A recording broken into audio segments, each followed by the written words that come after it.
The flight school hangar at dawn carried the weight of 3 decades worth of promises, both kept and broken. Marcus Hartley gripped the mop handle with hands that had once commanded multi-million-dollar aircraft through storm systems over the Atlantic, watching mechanics shake their heads at the Gulfstream G550 that hadn't flown in 6 weeks. 5:30 in the morning meant the facility belonged to shadows and the skeletal crew that prepared the world for daylight operations, and Marcus had learned to appreciate the anonymity that came with being invisible. The smell of jet fuel mixed with industrial cleaner and old coffee created a sensory signature he'd grown to associate with this double life, this carefully constructed fiction that was supposed to end in 2 weeks with a comprehensive intelligence report delivered to his father's Connecticut estate. The Gulfstream sat in Base 7 like a monument to better days. Marcus had watched it through 73 shifts, now observed the mechanics circle it with diagnostic equipment and frustrated conversations, heard the estimates climb from 30,000 to 60 to the current assessment of complete fuel system replacement at a cost that would cripple Sullivan Aviation's quarterly budget. From 50 feet away, he could see the problem written in the way the APU access panel hung slightly askew, the faint discoloration around the magnetic chip detector housing that spoke of contamination the diagnostic computers couldn't interpret. 3 months of janitorial work had taught him the geography of failure in this place, the small cracks in operational efficiency that his father would weaponize when the acquisition talks turned hostile. The pre-dawn light filtering through the hangar's eastern windows caught dust particles suspended in air that tasted of kerosene and ambition. Marcus pushed the mop across concrete floors that had witnessed 40 years of aviation history, his coveralls 3 sizes too large to disguise the frame of someone who'd once been featured in Aviation Week as the youngest vice president in Hartley Aerospace's engineering division. The disguise went deeper than clothing. He'd let his hair grow shaggy, adopted the slight stoop of someone who'd spent years in manual labor, learned to make his eyes slide past people rather than meet their gaze, with the confidence his father had drilled into him since childhood. Invisibility was an art form that required constant attention to detail. Ray Patterson emerged from the parts storage room carrying a diagnostic tablet and the expression of a man who'd stopped believing in miracles. 45 years old with hands scarred from 3 decades of aircraft maintenance, Ray represented everything Marcus's intelligence gathering had revealed about Sullivan Aviation's cultural foundation. Last Tuesday, Ray had stayed until 11:30 at night, helping a student pilot troubleshoot an engine issue. No overtime, claim filed, no expectation of recognition beyond the satisfaction of solving the problem. On Thursday morning, Marcus had watched him cover a shift for Tommy Rodriguez, whose daughter had been hospitalized with pneumonia, and the casual way the entire maintenance crew had absorbed the extra workload spoke to something his father's corporate philosophy couldn't quantify. The tablet in Ray's hands displayed readings Marcus could interpret from across the hangar, the cascading fuel system errors that masked the real problem, like symptoms hiding a disease's true nature. Ray moved toward the Gulfstream with the deliberate pace of someone conserving energy for a long day, and Marcus felt the familiar tension of knowing the solution while maintaining the fiction of ignorance. 3 months of this had worn grooves in his conscience that no amount of rationalization could smooth over. The mechanics here weren't statistics in a hostile acquisition strategy. They were men and women who believed their work mattered beyond profit margins, and every conversation Marcus overheard felt like another small betrayal of something he hadn't realized he valued until it was threatened. His phone vibrated in his pocket, pulling him back from the edge of dangerous thinking. A text from Emma sent last night, but only now catching him after the automated delay he'd programmed to maintain operational security. The message read simply, "Miss you, Daddy. When can I stay at your place again?" accompanied by 3 heart emojis and a photograph of the Lego space station they'd been building together on his limited custody weekends. 7 years old and already intuitive enough to sense the distance that had grown between them since he'd accepted this assignment, the way his attention fragmented even during their pancake breakfasts, the heaviness he carried that no amount of forced cheerfulness could disguise. Marcus slipped the phone back into his pocket without responding, aware that Ray had looked up from his tablet and was studying the Gulfstream with the exhaustion of someone who'd run out of answers.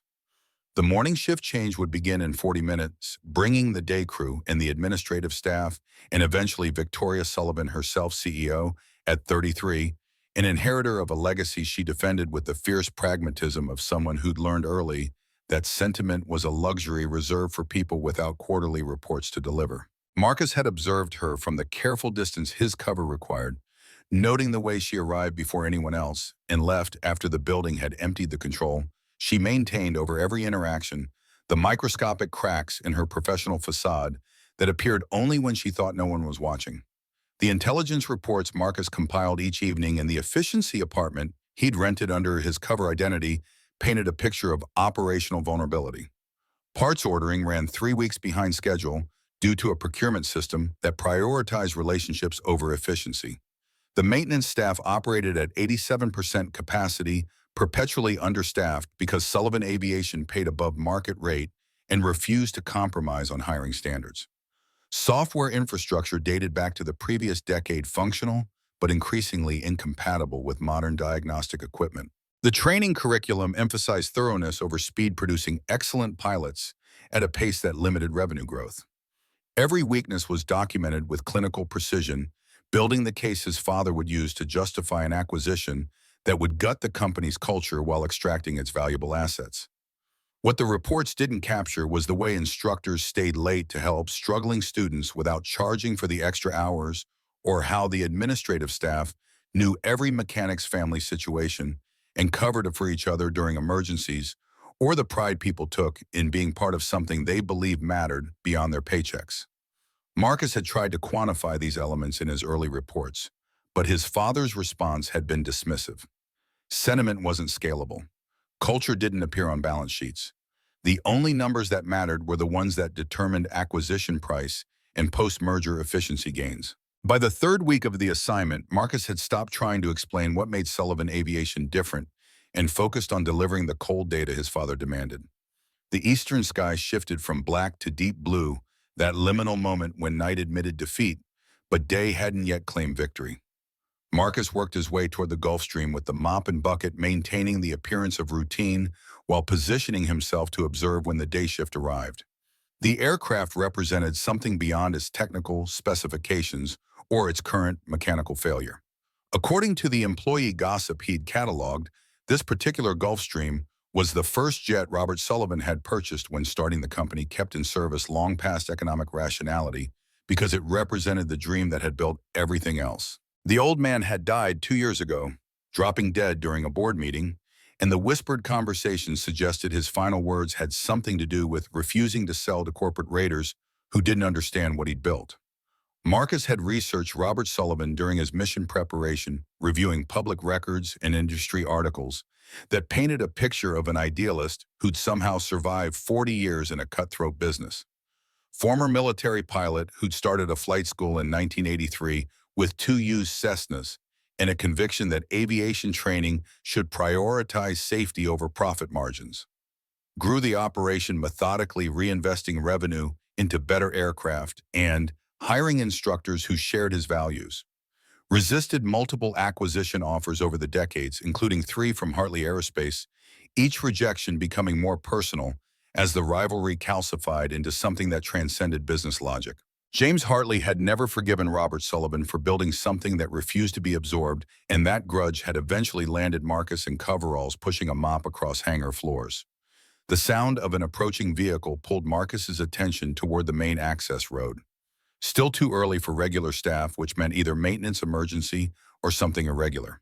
A black Mercedes SUV with executive plates navigated between the parked aircraft with the confidence of someone intimately familiar with the facility's layout.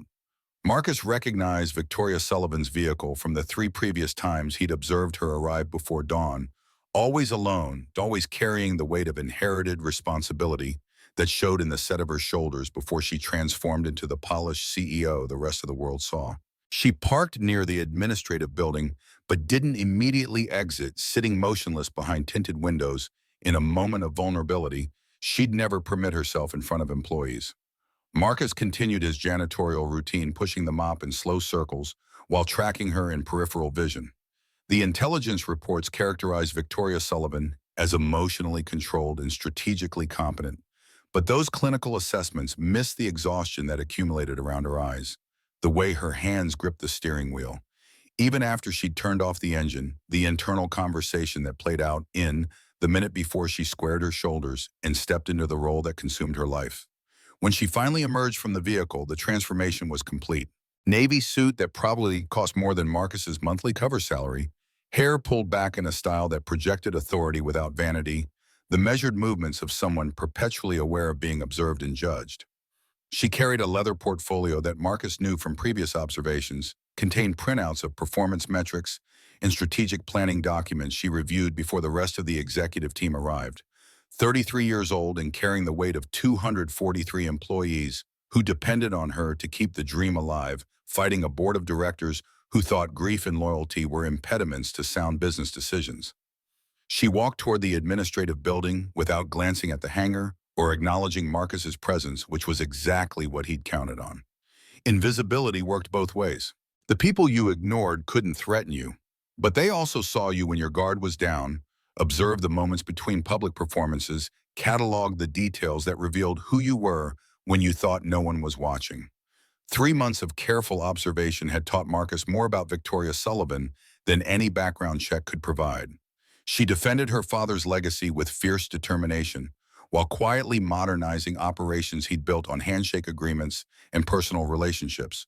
She demanded excellence from her team while protecting them from the board's pressure to cut costs. She projected confidence while fighting exhaustion that showed in the moments between meetings when she thought no one was looking.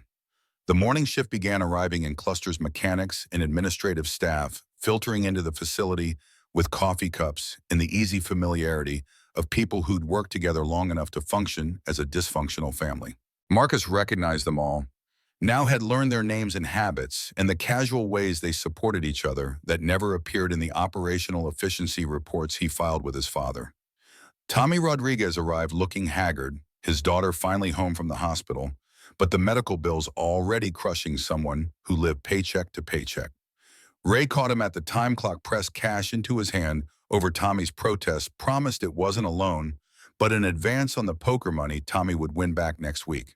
The interaction lasted 30 seconds and changed nothing about the company's quarterly performance, but it explained why people stayed at Sullivan Aviation when they could earn more elsewhere. Marcus checked his phone, the morning ritual of compartmentalizing his fractured life into manageable segments. A text from Sarah, his ex-wife, reminding him that his weekend with Emma started Friday at 6, and could he please be on time for once because their daughter noticed when he was perpetually 15 minutes late. The message carried the resigned frustration of someone who'd stopped expecting him to change, but couldn't quite abandon hope that the man she'd married might occasionally resurface from beneath the corporate machinery that had consumed him. Their divorce 2 years ago had been amicable in the legal sense, but devastating in all the ways that mattered, and Marcus knew he deserved every ounce of her disappointment.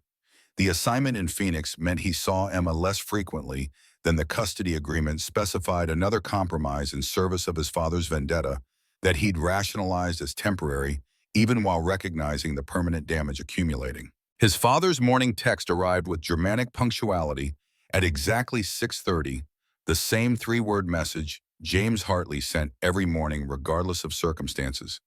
Report by noon. No greeting, no acknowledgement of the human being on the receiving end, just the expectation of data delivery that had defined their relationship since Marcus was old enough to understand that his father measured affection in quarterly growth percentages.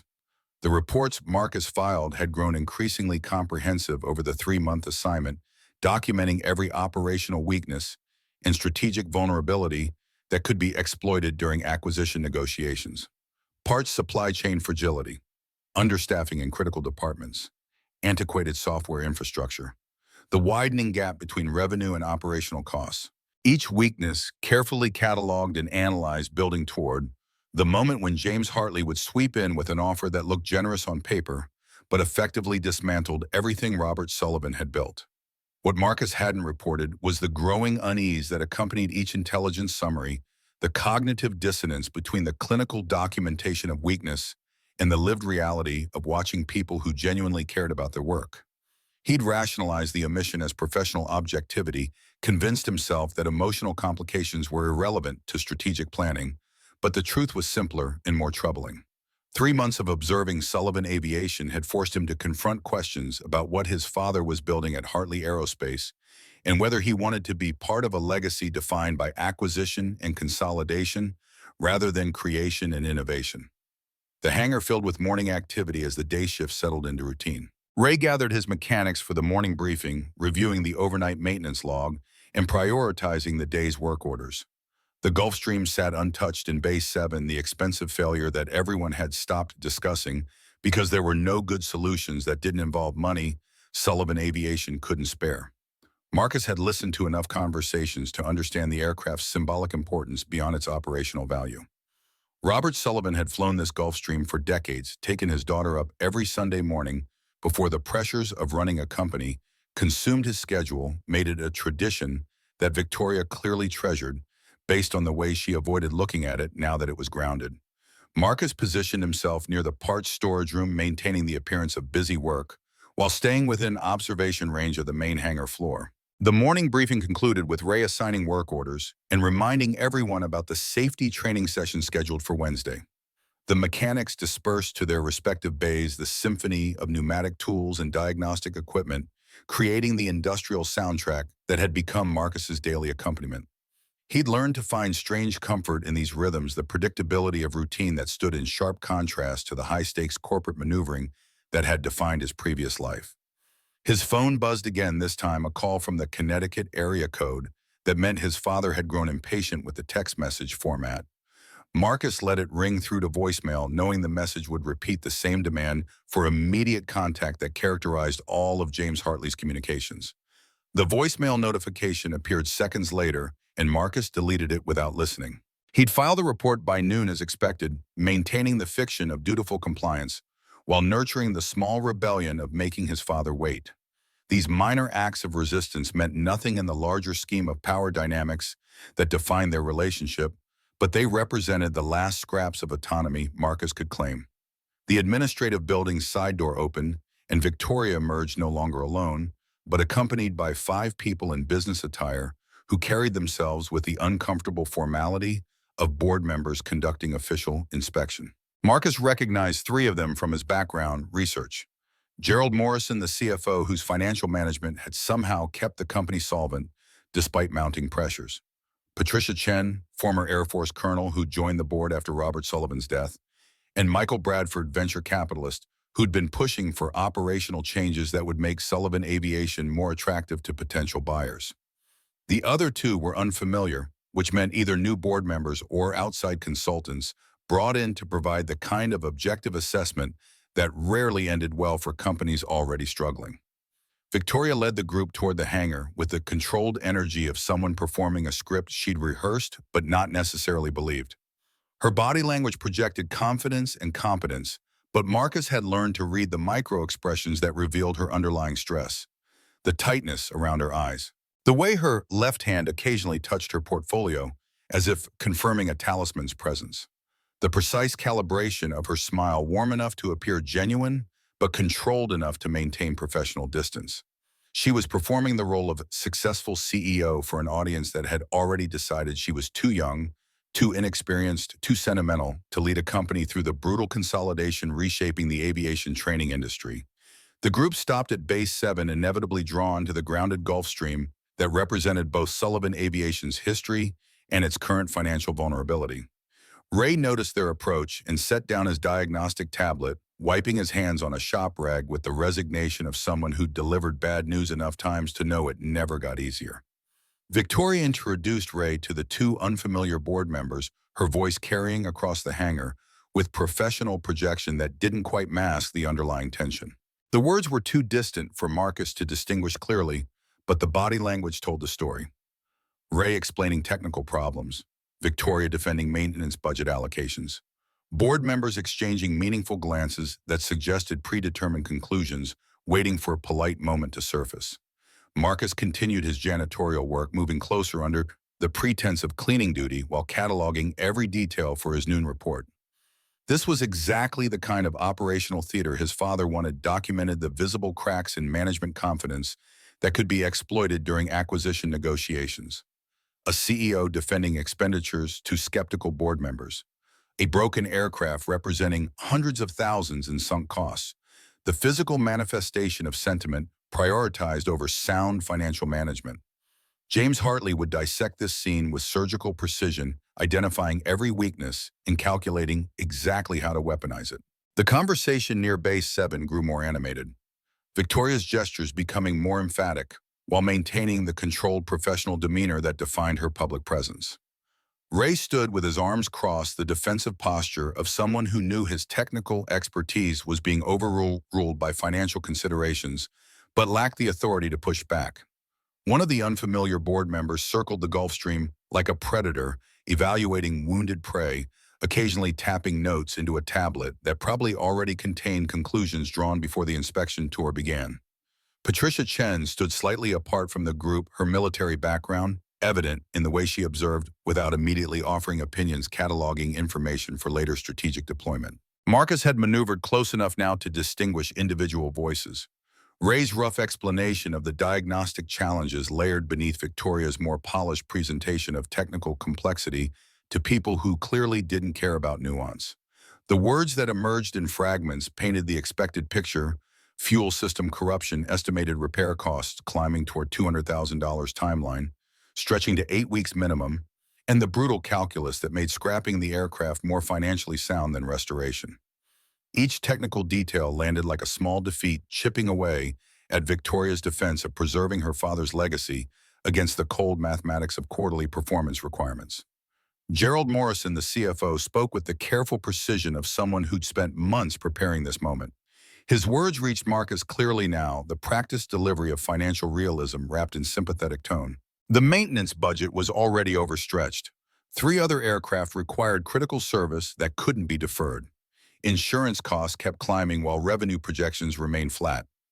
The Gulfstream, despite its sentimental value, represented capital trapped in a depreciating asset that could be better deployed elsewhere. Every argument was sound, logical, impossible to refute without appearing emotionally compromised. Morrison had boxed Victoria into a position where defending the aircraft meant appearing unable to make tough business decisions. Victoria's response combined technical defense with emotional appeal, pointing out the Gulfstream's role in company history and its potential value as a training platform once restored. But her arguments lacked the cold numerical certainty that dominated board-level discussions, and Marcus could see her losing ground with every passionate defense that revealed how much this mattered beyond financial analysis. The board members' body language shifted, the subtle repositioning that indicated collective decision already forming. Patricia Chen looked sympathetic but pragmatic. Michael Bradford had the satisfied expression of someone whose predetermined agenda was proceeding according to plan. The unfamiliar consultants took notes with the detached professionalism of people paid to provide cover for conclusions already reached. Ray had fallen silent, his technical expertise exhausted and his judgment already discounted by people who measured success in metrics that didn't account for pride and workmanship. He stood near the Gulfstream's wing with one hand resting on the fuselage, a gesture so unconsciously protective that it revealed more about Sullivan Aviation's culture than any employee satisfaction survey could capture. This crew didn't just maintain aircraft. They cared about the machines they serviced with an emotional investment that corporate efficiency consultants would identify as problematic: lack of professional detachment. The words slipped out before Marcus could stop them, 3 months of suppressed knowledge breaking through the careful construction of his cover identity. His voice carried across the hangar with the unwanted authority of someone who knew exactly what was wrong and couldn't maintain the fiction of ignorance while watching preventable stupidity unfold. It's not the fuel lines. 7 faces turned toward him in synchronized disbelief, the uniformity of their reaction almost comedic, except for the immediate spike of adrenaline that accompanied Marcus's recognition of catastrophic operational security failure. He'd just violated 3 months of careful cover maintenance with 4 words that couldn't be unsaid or rationalized, standing there in oversized coveralls with a mop in his hands, while making technical pronouncements that should have been impossible for a janitorial worker to possess. The moment crystallized into sharp clarity, every consequence spinning out in parallel timelines. Victoria's eyes narrowed with intelligence that immediately categorized him as something other than what he'd pretended to be. Ray's expression shifted from surprise to calculating reassessment. The board members registered his interruption with the dismissive irritation reserved for service workers who forgot their place. Victoria recovered first, her professional mask sliding into place with practiced smoothness. She stepped away from the board members, heels clicking on concrete floor, with rhythm that suggested controlled approach rather than casual movement. Marcus watched her process multiple calculations in real time, evaluating this unexpected variable and determining optimal response. When she stopped 3 feet away, close enough that he could see the green intensity of her eyes and smell the expensive perfume that cut through the industrial smell of the hangar, her expression combined curiosity with carefully calibrated mockery designed to establish hierarchy in front of her board. Her voice carried that particular quality of public performance, words chosen for multiple audiences and purposes beyond their surface meaning. Well, you're quite handsome, I'll give you that. Shame you're just the cleaning guy. The observation landed with surgical precision, simultaneously dismissing his expertise while acknowledging his physical presence in a way that made the board members chuckle with uncomfortable appreciation. Marcus recognized this strategy immediately, the way powerful women learn to weaponize sexuality and dismissal in male-dominated industries, establishing control through careful deployment of condescension wrapped in compliment. She stepped closer, still invading the personal space that social convention are preserved for intimacy or confrontation. Marcus held his ground, where that submission would cement her dominance, while aggression would justify immediate termination. The dynamic between them shifted into something more complex than employer and employee, two people playing elaborate games while surrounded by audience that didn't fully understand the stakes. Victoria studied him with intelligence that suggested she'd already begun questioning his background, wondering what kind of janitor possessed technical knowledge that contradicted her chief engineer's diagnosis. Tell you what, fix this jet right now and I'll kiss you right here in front of everyone. The challenge hung in the air like electrical charge before lightning strike, designed to humiliate him into retreating, while entertaining her board with display of power dynamics played out through sexual suggestion and class distinction. Marcus understood the game precisely because he'd watched similar maneuvers in countless corporate settings, the way executives establish dominance through public challenges that force subordinates to either submit or face consequences. Victoria expected him to laugh it off, retreat into appropriate deference, recognize that people in his position didn't contradict people in hers, regardless of who was technically correct. But Marcus thought about Emma asking why he worked at a boring cleaning job when he knew so much about airplanes. Thought about 3 months of documenting other people's weaknesses while hiding his own capabilities. Thought about Ray Patterson staying late without overtime because fixing things mattered more than getting paid for it. Thought about the reports he'd filed that would eventually destroy everything these people had built, the betrayal that grew heavier with each passing day. And somewhere in the calculation of consequences and the weight of accumulated compromises, he made a decision that felt less like choice and more like inevitable collision with truth that couldn't be avoided any longer. 20 minutes. I'll need access to parts storage and precision tools. He met Victoria's eyes with the directness he'd suppressed for 3 months, letting her see past the janitor performance to something closer to his actual competence. And when I fix it, you keep your word in front of everyone. Victoria's smile widened, but Marcus caught the micro-expression underneath that suggested she hadn't expected him to accept the challenge. She'd made an offer designed to be refused, establishing dominance through the subordinate's recognition that some things weren't for people in his position. His acceptance transformed the dynamic into something more interesting and dangerous, a gamble that would either expose him as delusional or reveal capabilities that would demand explanation. She turned to Ray with theatrical flourish, still performing for the board, but with new edge of genuine curiosity beneath the mockery. Derek, give this man whatever he needs. Gentlemen, ladies, it seems we're about to be entertained by a janitor who thinks he knows more than our chief engineer. She stepped back, arms crossing in posture that managed to look both skeptical and intrigued. I do hope you're as good with your hands as you are with your mouth. The sexual innuendo landed with exactly the weight she intended, reducing the technical challenge to crude suggestion while maintaining plausible deniability. The board members shifted uncomfortably, caught between amusement at the spectacle and uncertainty about appropriate professional boundaries. Marcus ignored the subtext, focusing instead on Ray, whose expression had shifted from surprise to something more complex. Mr. Mercer. Nolan Mercer. Marcus heard the name emerge from his mouth before fully processing the decision to use it. Another security protocol, shattered in the cascade of consequences that started when he couldn't maintain silent complicity.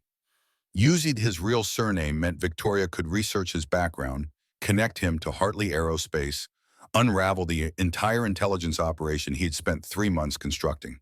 The choice made no logical sense unless he'd already decided on some unconscious level that he was done pretending, done gathering ammunition for his father's vendetta, done being invisible while watching people build something worth defending. Ray approached with visible reluctance, intelligence working behind his eyes as he reassessed the janitor who just demonstrated knowledge that didn't fit the cover story.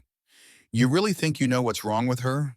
We've had 3 diagnostic teams say fuel system contamination. Corrosion we can't access without complete teardown.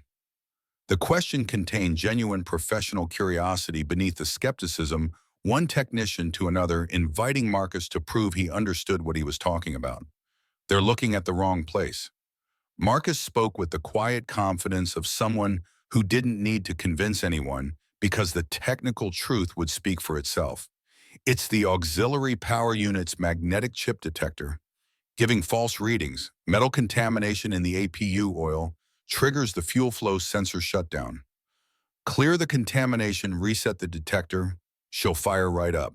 Ray's expression shifted immediately, the recognition of technical colleague rather than subordinate employee. The APU. We checked oil but didn't consider metal contamination affecting the fuel sensor indirectly. He ran a hand through his hair with the frustration of someone who'd been circling the right answer for weeks without seeing it. That's why the computer kept throwing fuel system errors even though the lines tested clean. His voice carried the excitement of puzzle pieces clicking into place, professional appreciation, overriding the awkwardness of being corrected by someone he'd assumed was unqualified to have opinions. Common misdiagnosis. Marcus allowed himself the smallest hint of satisfaction, careful not to appear arrogant while establishing credibility. Computer software prioritizes fuel issues, takes human judgment to look deeper. The explanation was technically sound and tactfully delivered, acknowledging the diagnostic challenge, while suggesting Ray's approach had been reasonable, even if incomplete. Victoria had moved closer again during the exchange, studying Marcus with intensity that suggested she was recalculating everything she thought she knew about him. You seem very confident for someone who mops floors. The mockery had diminished, replaced by genuine curiosity that she didn't quite manage to disguise. Marcus recognized the intelligence in her gaze, the quick assessment of variables and implications that made her effective despite her age and the board's skepticism. She'd already started questioning his background, wondering what his presence meant and whether his knowledge was threat or opportunity.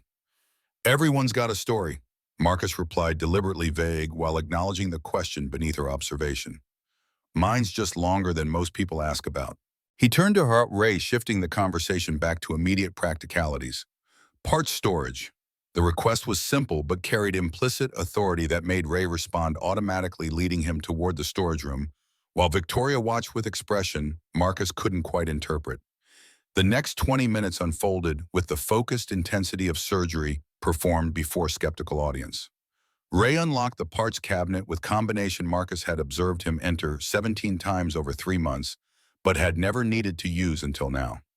The storage room contained the organized chaos of decades of accumulated maintenance supplies, shelving units packed with components, arranged according to system rather than alphabetical logic. Marcus navigated the space with confidence that came from 3 months of careful observation combined with years of professional experience, selecting tools and components with practiced efficiency that made Ray's eyes narrow with professional assessment. The magnetic chip detector resided in the APU's lower housing, accessible through access panel, that required removing 6 security bolts and disconnecting 2 sensor cables before the cover could be lifted free. Marcus worked with methodical precision, aware that multiple people were watching and judging every movement. The board members had drifted closer, drawn by the spectacle of unexpected competence from unexpected source. Victoria stood slightly apart, arms still crossed, but posture suggesting genuine interest rather than dismissive mockery. Ray had taken position where he could observe the work directly, his professional curiosity overriding whatever questions he had about Marcus's background. The access panel came free, and Marcus set it carefully aside, aware that rushing would look like showmanship while excessive caution would waste time. He'd committed to 20-minute deadline. Inside the APU housing the magnetic chip detector was exactly what he'd expected to find. The sensor fouled with metal particles that had accumulated slowly enough to avoid triggering immediate shutdown, but sufficiently degraded to create cascading diagnostic errors the computer interpreted as fuel system contamination. Marcus pointed out the contaminated sensor to Ray, who leaned in close enough to see the problem clearly. "We should have caught this weeks ago." Ray's voice carried genuine frustration mixed with professional respect, the acknowledgement that Marcus had identified failure in diagnostic protocol that Ray's team had missed. "I kept focusing on what the computer said instead of thinking about system interactions." He looked at Marcus with frank curiosity that demanded explanation beyond what the immediate situation required. "Where do you learn to diagnose like this? My father believed in understanding systems from the ground up." Marcus chose his words carefully, offering truth that didn't fully answer the question while avoiding direct lies that would complicate already tangled situation. The explanation was accurate in ways Ray couldn't know. James Hartley's belief in comprehensive knowledge, having shaped Marcus's entire education and professional development. By 20, Marcus could rebuild a jet engine blindfolded. By 25, he'd overseen safety protocols for Hartley Aerospace's entire commercial division. But those details weren't relevant to the current performance, and sharing them would require explanations Marcus wasn't prepared to provide. He cleaned the magnetic chip detector with solvent and precision tools, removing the accumulated contamination that had triggered the diagnostic cascade. The oil sample he drained earlier showed clear evidence of bearing wear metal particles small enough to pass through filters, but large enough to foul sensors and create exactly the kind of intermittent failure that drove mechanics to chase phantom problems for weeks. Marcus showed the contaminated oil to Ray on a clean shop rag, the metal flakes visible even to untrained observers. Ray nodded with the satisfaction of someone who understood they'd been looking at symptom rather than cause, following computer diagnostics down wrong path while missing the mechanical failure that explained everything. The board members had formed a loose semicircle around the Gulf Stream, now their earlier dismissiveness gradually transforming into uncomfortable realization that they might have been wrong about both the aircraft and the janitor who'd contradicted their chief engineer. Gerald Morrison took notes on his tablet with the careful attention of someone recognizing that narrative needed adjustment. Patricia Chen watched with military precision, evaluating not just the technical work, but the implications of competence appearing in unexpected places. Michael Bradford looked less satisfied than earlier, his acquisition-friendly arguments potentially undermined by solution that didn't require scrapping the aircraft. Marcus replaced the clean detector and refilled the APU with fresh oil checking levels and connections with thoroughness that came from years of professional discipline. The diagnostic software required manual reset, clearing the accumulated error codes that had convinced 3 separate maintenance teams the problem was fuel system contamination. Each step followed proper procedure exactly, not because Marcus was trying to impress anyone, but because shortcuts in aviation maintenance had consequences measured in lives rather than quarterly reports. Ray observed every movement with professional attention, occasionally asking questions that Marcus answered with precision that came from genuine expertise rather than memorized script. When Marcus headed toward the cockpit to initiate startup sequence, the hangar fell silent except for ventilation fans and the distant sound of aircraft taxiing on the runway outside. Victoria had moved to position where she could see into the cockpit through the open door, her earlier mockery completely absent, now replaced by something more vulnerable that she didn't quite manage to hide. This was her father's airplane, the machine that represented Sunday mornings before corporate pressures and board meetings and the exhausting performance of competence in front of people who doubted her capability. Marcus understood in that moment that fixing the Gulfstream meant something beyond its operational value or symbolic importance, meant giving her back a piece of her father that she'd thought was lost. The cockpit felt like coming home. Marcus slid into the pilot's seat with familiarity he'd tried to forget during 3 months of janitorial work, surrounded by instruments that made logical sense in ways human interactions never had. He initiated the startup sequence with practiced confidence, each switch and button exactly where muscle memory expected them to be. The APU wound up with healthy whine, the sound of properly functioning machinery that every pilot learned to recognize as distinct from the subtle wrongness that indicated developing problems. Cockpit instruments flickered to life in proper sequence. Fuel flow readings stabilizing exactly where they should be for an APU running clean oil with uncontaminated sensors. Marcus advanced the throttle carefully, letting the engine build power gradually while monitoring every gauge for signs of problems that would indicate his diagnosis had been incomplete or incorrect. But the Gulfstream responded with the smooth rumble of well-maintained machinery, finally freed from diagnostic errors that had kept it grounded, every system performing exactly as designed once the false readings stopped triggering protective shutdowns. He let the engine run for 45 seconds, long enough to confirm stable operation, but not so long as to seem like unnecessary showmanship, then executed proper shutdown sequence with the same methodical precision that had characterized the entire repair. When Marcus emerged from the cockpit, wiping oil from his hands with shop rag Ray had provided, 7 people stared at him with expressions ranging from disbelief to recalculation to something approaching awe. The silence stretched uncomfortably as they processed the implications of watching a janitor accomplish in 20 minutes what 3 separate maintenance teams had failed to diagnose over 6 weeks. Ray's expression had shifted to professional respect, mixed with curiosity that would eventually demand answers Marcus wasn't sure he wanted to provide. The board members exchanged glances that suggested collective recalculation of previous conclusions, and Victoria stood very still, professional mask cracking just enough for Marcus to glimpse something younger and more vulnerable beneath. Well, Victoria's voice had lost its earlier edge of mockery, stripped down to something more genuine that she hadn't intended to reveal. I suppose I owe you a kiss. She walked toward Marcus with measured steps that suggested careful control over emotional response he could see working beneath her professional facade. Her hands weren't quite steady, the slight tremor visible to anyone paying attention. She stopped close enough that Marcus could see the small scar above her left eyebrow, close enough to notice that her pupils had dilated slightly, close enough to smell perfume that reminded him of money and expectations, and the vast gulf between who he was pretending to be and who he actually was.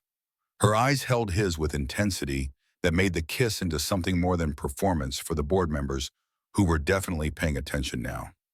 Victoria was reassessing him in real time, trying to fit new information into the categories she'd constructed, recognizing that his competence demanded explanation beyond lucky guess or hidden maintenance background. The kiss lasted longer than necessary for fulfilling the terms of their agreement, long enough that Marcus felt himself responding despite the audience and the catastrophic operational security implications and the certain knowledge that this moment would cascade into consequences he hadn't fully considered before accepting the challenge. When Victoria pulled back, her expression had been carefully reconstructed into professional neutrality that didn't quite hide the curiosity working beneath the surface. That was quite a performance, Mr. Mercer. Her voice carried across the hangar for everyone to hear, reclaiming public control over situation that had briefly escaped her management. Then quieter meant only for Marcus. We need to talk. My office. 1 hour. She turned to Ray with the crisp authority of CEO reasserting command after unexpected disruption. Full diagnostic run on that aircraft. If it checks out, I need a report on why we missed this and what changes we're making to prevent it happening again. The instruction was professional and appropriate, focusing on institutional learning rather than individual blame. Ray nodded with relief that suggested he'd been expecting worse. Yes, ma'am, Derek said, then corrected himself, Miss Sullivan. Maybe we should talk to Mr. Mercer about consulting on other maintenance challenges we've been facing. The suggestion was reasonable and professionally appropriate, but it landed with weight that made Victoria's smile sharpen into something more knowing. Oh, I think Mr. Mercer and I will have plenty to discuss. Victoria's tone suggested multiple layers of meaning beneath the surface statement. She walked away without waiting for response heels clicking, with confidence that transformed potential humiliation into demonstration of word-keeping and grace under unexpected circumstances. The board members followed with considerably less certainty, their earlier skepticism complicated by having witnessed competence appear from unexpected direction. Ray clapped Marcus's shoulder hard enough to bruise the physical contact, carrying approval and curiosity in equal measure. Don't know who you really are, but you just did something good here. That jet mattered to the old man, which means it matters to her. He headed toward the Gulfstream to begin the diagnostic run Victoria had requested, leaving Marcus standing in the hangar with the weight of cascading consequences settling over him like physical pressure. Marcus stood beside the Gulf Stream, staring at his oil-stained hands, while his mind raced through implications and timelines and decisions that couldn't be unmade. He'd accomplished his father's objective in the most catastrophic way possible, proving himself valuable enough to gain deeper access, while simultaneously exposing capabilities that demanded explanation. He should call James immediately, report the successful infiltration to deeper levels of the organization, receive new instructions for exploiting the opportunity he'd created. But the thought of describing this morning's events to his father, of reducing Victoria's vulnerability and raise professional respect to tactical advantages in corporate warfare, made something inside Marcus recoil with unexpected force. Instead, he thought about Victoria's unguarded joy in the moment before she'd masked it again, about Ray staying 3 hours past his shift last Thursday to help Tommy Rodriguez, about whether the legacy his father demanded was worth the cost of his integrity. 1 hour until he faced Victoria in her office, 1 hour to decide how much truth he was willing to tell, and whether he could continue the fiction that had already cracked beyond repair. The Gulf Stream sat silent behind him, no longer broken, ready to carry students and instructors back into the sky. Robert Sullivan had loved enough to build an entire company around sharing it. Marcus walked toward the employee facilities to clean the oil from his hands and change out of coveralls into the street clothes he kept in his locker. The face in the bathroom mirror showed someone who looked exhausted and uncertain. The carefully constructed persona of anonymous janitor, completely shattered by 20 minutes of technical competence, he couldn't explain away, lucky guess, or hobby enthusiasm. He'd crossed a line he couldn't uncross, made himself visible in ways that would demand explanation and potentially destroy everything his father had spent 3 months positioning. And somewhere beneath the tactical analysis of security breach and operational compromise, Marcus recognized that part of him had wanted exactly this outcome, had been looking for excuse to stop pretending and face consequences he'd been deferring through careful invisibility. His phone buzzed with his father's noon deadline reminder, the automated text that arrived with German punctuality, regardless of circumstances. Report by noon. The words carried weight of expectations and legacy, and the cold calculation that had defined James Hartley's relationship with his son since Marcus was old enough to understand that affection was commodity earned through performance rather than gift given freely. Marcus typed a response that would buy him a few hours' significant development. Detailed report this evening. Need time to document properly. The lie felt easier than it should have, the small rebellion of delaying the inevitable moment when he'd have to explain why he'd demolished 3 months of careful cover construction in 20 minutes of professional competence. The administrative building rose 5 stories, glass and steel, reflecting morning sun that had climbed high enough now to erase the dawn shadows Marcus had worked in for 3 months. Somewhere on the top floor, Victoria was probably having someone run deeper background checks and pulling employment records that would reveal gaps and inconsistencies in the fictional history Marcus had constructed. She was smart enough to recognize that something didn't fit, that janitors didn't possess the kind of specialized knowledge he demonstrated without explanation that went beyond hobby enthusiasm or previous employment claims. The window for maintaining his cover had closed, compressed by his own decision to reveal capabilities that demanded accounting he wasn't prepared to provide. The security guard at the administrative building's entrance did a double take when Marcus approached in street clothes rather than coveralls, recognition delayed by the shift in context. Miss Sullivan asked to see me. Marcus kept his voice neutral, aware that the guard would remember this conversation later, when piecing together the timeline of his transition from janitorial staff to something else. 5th floor executive suite. The guard confirmed his credentials in the security system while adding unnecessary observation. Heard what you did with the Gulf Stream. Nice work. News traveled fast in organizations small enough that everyone knew everyone else's business, faster still when the story involved hierarchy disruption and CEO kissing janitor in front of board members. The elevator provided 45 seconds of enforced solitude, mirrored walls reflecting Marcus back at himself from multiple angles. He looked different without the coveralls and the deliberately poor posture and the 1,000 small adjustments he'd made to appear less competent than he was. The man in the mirror was someone Marcus barely recognized after 3 months of carefully constructed invisibility, someone caught between identities without clear path back to either. The elevator chimed at the 5th floor doors, opening onto quiet efficiency and calculated luxury that spoke to different world than the industrial functionality of the hangar. The fifth floor was executive territory, decorated with the careful balance of professional credibility and understated wealth that characterized successful aviation companies. Photos of aircraft lined the walls, progression from Robert Sullivan's first two Cessnas through decades of growth to the current fleet of training aircraft and corporate jets.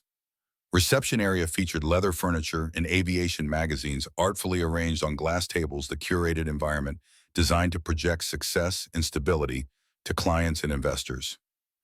A young receptionist looked up from her computer screen, momentarily confused by Marcus's presence before training reasserted itself. "Mr. Mercer, Ms. Sullivan is expecting you." She gestured toward corner office with floor-to-ceiling windows overlooking the runway. The doors open. Marcus walked through an environment that felt designed to remind visitors of their relative status, the careful calibration of expensive materials, and understated power that characterize executive spaces. Victoria's office occupied the premium corner real estate windows on two sides, providing panoramic views of the facility she'd inherited, and the board expected her to manage better than she'd managed so far. The door was indeed open, invitation or trap, depending on perspective. Victoria stood behind her desk with her back to the entrance, silhouetted against departing aircraft posture, braced for impact in ways that suggested she was preparing for difficult conversation rather than casual follow-up. "Come in." She spoke without turning, voice stripped of the mockery that had characterized their earlier interaction. "Close the door." The instruction was simple but carried weight of privacy and serious discussion that couldn't happen in public spaces. Marcus complied, the soft click of the door closing, seeming to seal something final commitment to confrontation that couldn't be avoided, now that they were alone without audience to perform for. Victoria turned to face him, and in better lighting, Marcus saw exhaustion around her eyes. That makeup couldn't quite conceal, shoulders held straight through visible effort rather than natural confidence. She'd removed her suit jacket silk blouse, expensive in every line, but somehow making her look more human than the CEO armor had permitted. "I'm going to ask you a question." Her voice carried none of its earlier professional projection, stripped down to directness that suggested she decided on honesty over games. "And I'd appreciate honesty in return." "All right," Marcus matched her tone, recognizing that this moment would determine everything that followed, and that continuing the fiction would be both impossible and wrong. "Who sent you?" The question landed with precision of surgical strike, cutting through all the possible ways this conversation could unfold, and going straight to the heart of what Victoria had already figured out. Marcus recognized in that moment that she'd done her homework during the hour between the hangar and now run background checks deep enough to find the inconsistencies in his employment application possibly connected him to Hartley Aerospace through surname alone if she'd been thorough. The expression on her face suggested she already knew significant portions of the answer, but needed to hear him say it, needed to understand whether he'd lie when confronted directly or possess enough integrity to admit what he'd done. Nobody with your expertise takes minimum wage maintenance work unless they're running from something or looking for something. Victoria walked around her desk, leaning against it in posture that managed to look both casual and controlled. "Your application lists high school education and auto bodywork experience in Wisconsin, but you just diagnosed an APU malfunction requiring years of specialized training in aviation systems." She paused, letting the implications settle. "So I had security run a deeper check during the past hour." Marcus Hartley, born Greenwich, Connecticut. Father owns Hartley Aerospace Group, which has been trying to acquire Sullivan Aviation for 3 years. Son worked their engineering division until 6 months ago, then vanished from all professional records. 3 months ago, a Marcus Hartley with fraudulent employment history appears on my maintenance staff. The silence that followed felt like standing on ice that was cracking beneath his feet, every instinct screaming at Marcus to deny or deflect, or deploy one of the dozen contingency explanations he'd prepared for exactly this scenario.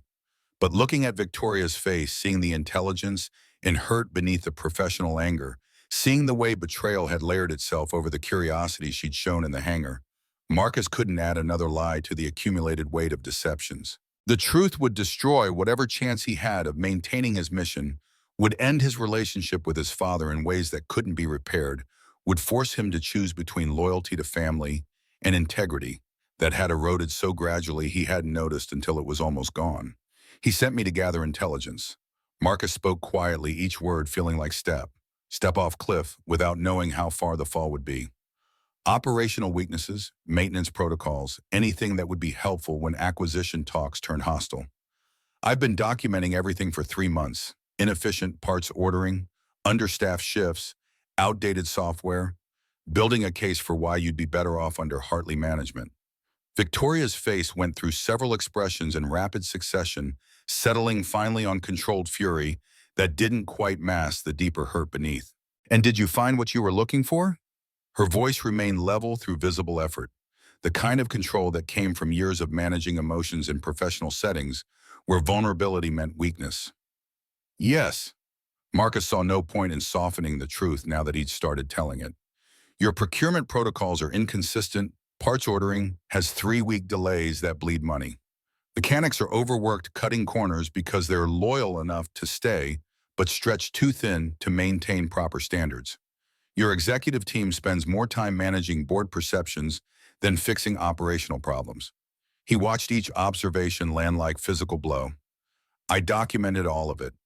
Comprehensive intelligence that my father will use to destroy everything your father built. Thank you for that assessment. Victoria's voice carried acid that suggested she was maintaining composure through active will rather than genuine calm. I'm sure your father will be thrilled with the thoroughness of your betrayal. Anything else while you're cataloging how you've spent 3 months undermining my company? I also found something that's not in my reports. Marcus spoke before she could continue his tone, making her pause despite the fury. Everyone here actually cares. Mechanics stay late without overtime because they take pride in their work. Instructors help struggling students on their own time. Ground crew knows each other's families, covers shifts during emergencies. Sullivan Aviation isn't just a company that exists to generate quarterly returns. It matters beyond profit margins. Victoria stared at him with conflicting emotions crossing her face. Don't you dare. Her voice shook slightly before she controlled it. Don't you dare try making this about nobility or discovered conscience. You came to spy. You lied to everyone, including me. You let me humiliate myself in front of my board by kissing you, knowing the entire time you were here to destroy us. I fixed your father's airplane. Marcus interrupted gently, the words stopping her mid-breath. Didn't have to. Could have stayed silent, maintained my cover, let it stay broken while documenting the financial drain it represented. But I couldn't watch you lose that too. His voice softened further. Your father's legacy deserves better than being dismantled by people who see it only as market opportunity. The words hit harder than Marcus had expected them to, Victoria turning sharply toward the windows, with shoulders that suddenly looked less controlled and more braced against something that threatened to overwhelm her professional facade. When she spoke again, her voice was quieter, more vulnerable, someone whose defenses had been breached in ways she hadn't prepared for. That was his favorite, the Gulfstream. He bought it when every dollar mattered, when banks wouldn't lend to someone trying to start an aviation company, without collateral or connections or anything except conviction that training pilots safely was worth building a business around. He kept it when we could afford newer aircraft, more efficient models that made financial sense. Kept it because it represented something about who he was before quarterly reports and board meetings and strategic planning sessions. She paused, and Marcus saw her wipe at her eyes quickly before turning back to face him. Every Sunday morning, before everything else claimed his attention, he'd take me up. Just us and the sky and the peace that came from being somewhere that corporate politics couldn't reach. Her voice barely above whisper now. He died 2 years ago. Heart attack during board meeting discussing whether to sell to your father. His last words were telling them no, that some things shouldn't be for sale. The weight settled over Marcus like physical pressure, his father's omission suddenly taking shape as something worse than business rivalry. James Hartley had never mentioned that Thomas Sullivan had died during acquisition negotiations, had presented Sullivan Aviation as just another target, without acknowledging that his pursuit had contributed to killing the man whose company he wanted to absorb. Marcus felt something shift inside him, the careful compartmentalization he'd maintained for 3 months, cracking under the weight of consequences he hadn't been willing to see. I'm sorry. The words felt completely inadequate, but were the only truth Marcus could offer. I didn't know about your father's death, about the circumstances. My father never mentioned it when he briefed me for this assignment.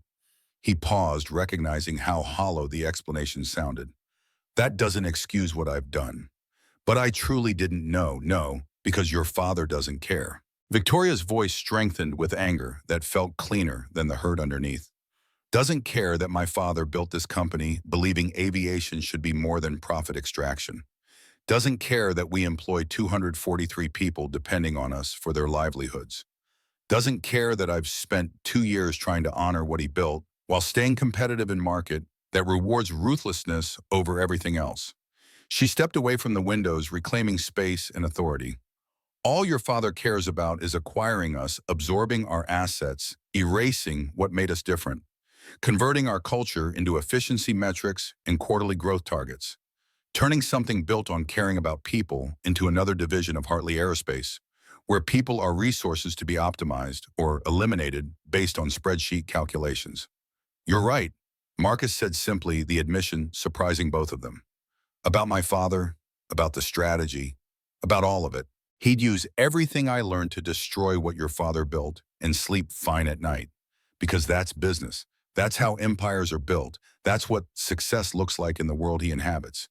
He took breath that felt harder than it should. But I can't give him those reports. Victoria stared in disbelief. What I'm not giving him, the intelligence. Any of it. Marcus spoke with certainty that came from decision he'd made without fully recognizing it until this moment. The reports, the documentation, the comprehensive analysis I've spent 3 months building. I'll delete everything. Your weaknesses stay your secrets. Your operational problems remain yours to solve without my father using them against you. He met her eyes directly. I'm done being my father's Soban. Victoria's disbelief fractured into something more complex, suspicion, warring with desperate hope across features that had forgotten how to trust unexpected gifts. Why you've spent 3 months building this intelligence operation. Your father's counting on you to deliver exactly what you're now saying you'll destroy. She moved closer, studying his face for deception she expected to find. Your family legacy probably rides on proving yourself capable of this kind of strategic ruthlessness, because fixing that airplane felt right in a way nothing has for months. Marcus held her gaze without flinching from the anger he deserved. Because Ray stayed late helping Tommy Rodriguez when he could have clocked out and gone home to his own family. Because your father died defending something he believed in rather than accepting the easy money that would have solved every financial problem. He paused, recognizing the inadequacy of explanation even as he gave it. And because I have a 7-year-old daughter watching how I move through the world, learning from every choice I make. I want her to see someone who chose integrity over expedience, even when it cost everything. Victoria studied him with the intensity of someone trying to calculate odds on a gamble that could destroy her if she guessed wrong. Your father won't forgive this kind of betrayal. He'll cut you off completely, disinherit you, make sure you never work in aerospace again. Her voice carried certainty born from understanding how powerful men responded to defiance. You'll lose everything that defines your identity and your future. Not everything. Marcus felt strange lightness in his chest, the sensation of burden lifting that he hadn't fully recognized he was carrying. I'll keep the parts that actually matter. My daughter's respect, my ability to sleep at night, the chance to build something instead of destroying what other people created. He smiled without humor. Besides, I'm apparently pretty good with my hands. Someone might hire me for that. You could stay. Victoria's words came quickly, as if speaking before doubt could stop her. Not as janitor or spy, but as engineering consultant. We need someone who sees what our team misses, who thinks about systems interactions instead of just following diagnostic protocols. She straightened professional authority, reasserting itself over vulnerability. Consultant rates official contract comprehensive NDA covering everything you learned during your time here. Legal protection if your father retaliates, which he absolutely will. Marcus processed the offer, recognizing both the opportunity it represented and the complications it would create. You're offering me employment after I admitted to 3 months of corporate espionage against you. You're offering to destroy evidence that could ruin me. Victoria's logic was characteristically direct. That has value I can quantify. Plus her smile returned, but smaller and more genuine than the mocking version from the hangar. You fixed my father's airplane when everyone else said it was impossible. That demonstrates capability worth more than holding grudges over things I can't change. Conditions. Her executive voice fully restored, now crisp and businesslike. comprehensive legal documentation protecting both parties, full disclosure of what your father already knows from other sources. So I understand our vulnerability.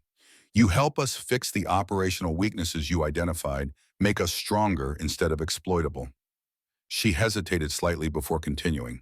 And honesty from here, forward complete transparency. If we're going to work together, I need to trust you won't betray us again. I can do that.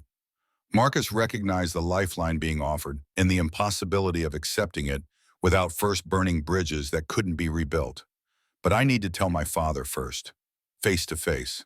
He deserves to hear this from me rather than discovering it when I don't deliver the reports he's expecting. The prospect of that conversation made his chest tight, but the alternative was cowardice he couldn't accept. Victoria nodded with understanding that suggested she'd face similar family confrontations. You have until Monday morning, weekend to handle whatever conversation needs to happen. But Monday, I need your answer and your full commitment to Sullivan Aviation, to fixing what's broken instead of documenting it for hostile acquisition, to being someone I can actually count on. Monday morning, Marcus agreed, recognizing the timeline was both generous and terrifying. You'll have my answer and my commitment, whatever that looks like after this weekend. They regarded each other across the office. The dynamic between them shifted into something neither quite knew how to navigate. 3 months of deception finally lifting, replaced by tentative possibility built on foundation of mutual vulnerability and calculated risk. Victoria saw him now, truly saw him, not the janitor performance or the corporate heir playing games, but something closer to the actual person struggling to become someone his daughter could respect. And Marcus saw her exhaustion and determination and the fierce loyalty to dead father's vision that made her willing to gamble on someone who'd already betrayed her once. Thank you, Marcus spoke quietly, meaning it completely. For this chance when you had every reason to call security and press charges instead. Don't thank me yet. Victoria's voice carried warning beneath the words.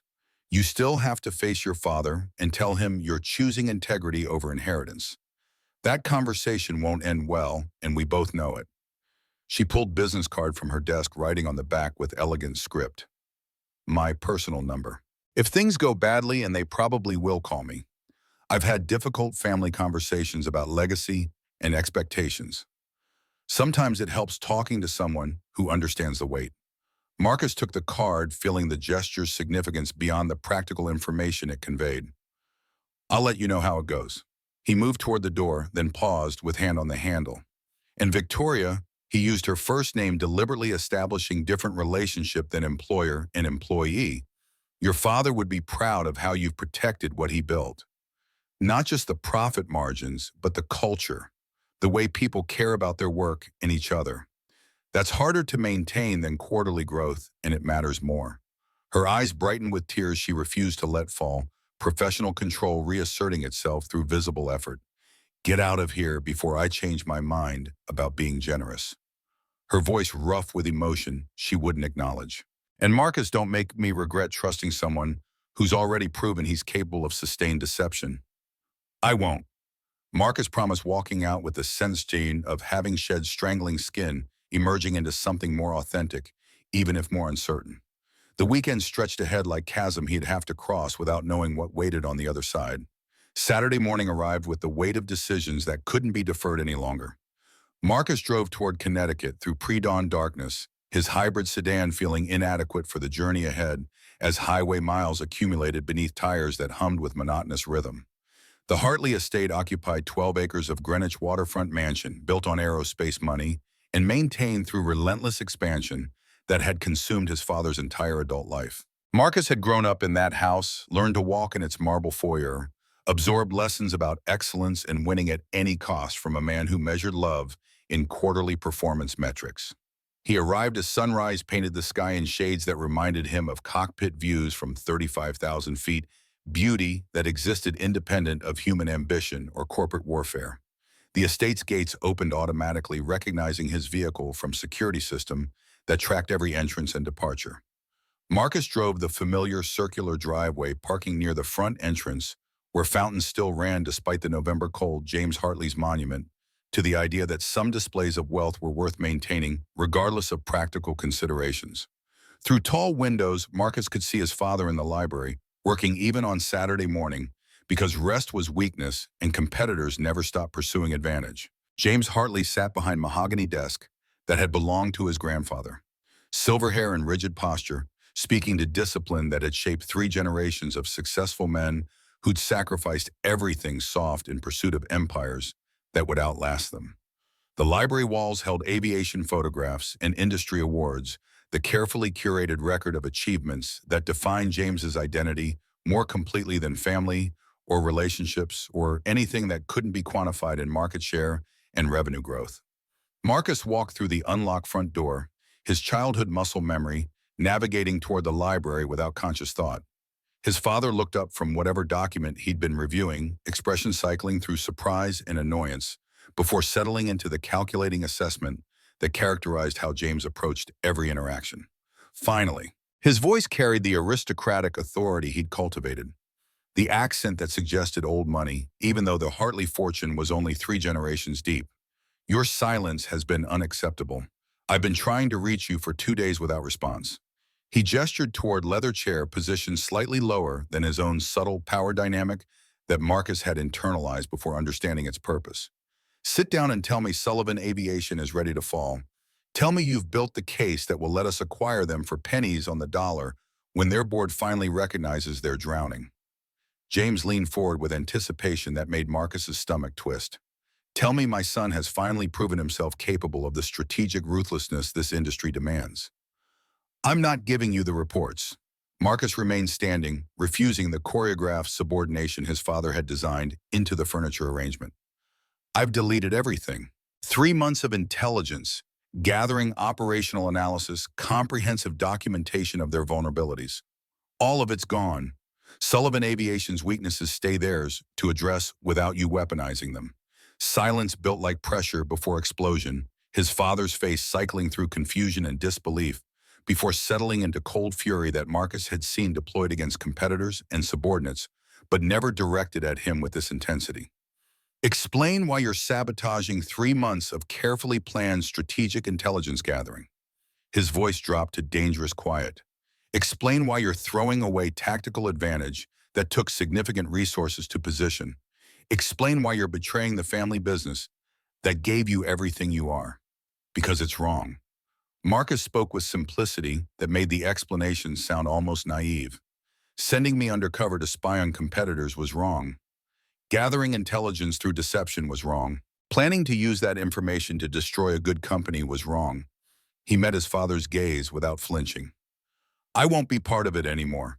I'm done helping you dismantle things other people built because you've decided everything should belong to Hartley Aerospace. James laughed, the sound carrying no humor at all. Wrong. Business doesn't operate on morality or sentiment. Robert Sullivan was a competitor who repeatedly refused reasonable acquisition offers. His death during negotiations was convenient timing that created opportunity. His daughter struggling to maintain what he built makes her vulnerable. This is exactly when you press advantage and acquire before someone else does. This is how empires are built, Marcus. Through recognizing opportunity and having the strength to capitalize regardless of whether it feels comfortable. Robert Sullivan died defending his company from you. Marcus felt anger rising to match his father's 3 months of suppressed truth, finally breaking through careful control. His last words were telling his board that some things shouldn't be for sale. He built Sullivan Aviation believing aviation training should be more than profit extraction. His daughter's honoring that vision while you're circling like vulture waiting for weakness to exploit. His daughter runs a sentiment-based operation in a competitive market. James dismissed the observation with wave that erased Victoria's efforts. Too many employees paid above market rates. Resources wasted on loyalty programs and cultural initiatives that don't drive revenue. She's soft like her father was, and softness loses to strength every single time. That's not opinion, Marcus. That's reality proven repeatedly across every industry. No, Marcus interrupted, his voice making James pause mid-dismissal. That's your reality. The world you've constructed where people are assets, relationships are transactions, and only winning matters regardless of cost. But it's not my reality anymore. I'm done being your intelligence operative. Done destroying things you've decided should belong to you. Done teaching my daughter that integrity is negotiable when family business demands it. James's expression hardened into something dangerous. The shift from disappointed father to ruthless executive, who'd crush stronger opponents than his own son. You're throwing away your inheritance, your position in the company trust fund that would have secured your financial future. Every advantage I spent decades building specifically for you. His voice carried the weight of pronouncement rather than negotiation. For what? A crisis of conscience, misplaced sympathy for failing competitor. The naive belief that morality matters more than strategic advantage for my self-respect. Marcus held his ground against pressure that felt almost physical. For being able to look my daughter in the eye and tell her I chose what was right instead of what was profitable. For being someone she can be proud of instead of someone who lies and betrays because his father asked him to. He paused, recognizing this might be his only chance to speak truth he'd suppressed for decades. You taught me that mistakes are acceptable if you learn from them. I've learned that your way isn't the only way, that success doesn't have to cost your humanity, that people build things worth more than anything quarterly statements can measure. You're naive. James's verdict came with finality that closed discussion. Idealistic and foolish, throwing away legacy I built specifically for you because you've been seduced by pretty words and a woman who kissed you for fixing her airplane. He shook his head with disappointment that felt calculated to wound. I raised you better than this.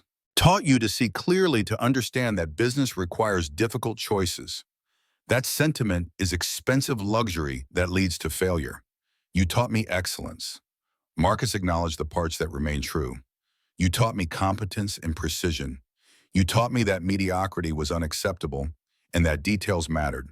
But you forgot to teach me that people matter more than acquisitions, that relationships are worth more than market share, that success isn't measured by what you take, but by what you're willing to give up for what's right. He took breath that hurt his chest.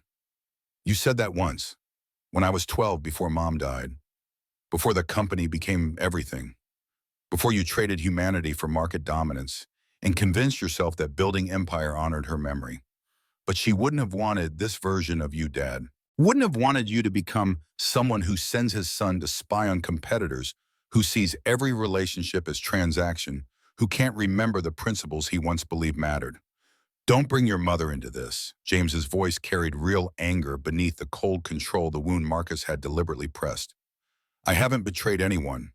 I built something that will outlast us both, created opportunities for thousands of employees, advanced aviation technology through strategic acquisitions and resource optimization. That's my legacy, Marcus. Not sentimentality or weakness disguised as principle. I'm not betraying anyone either.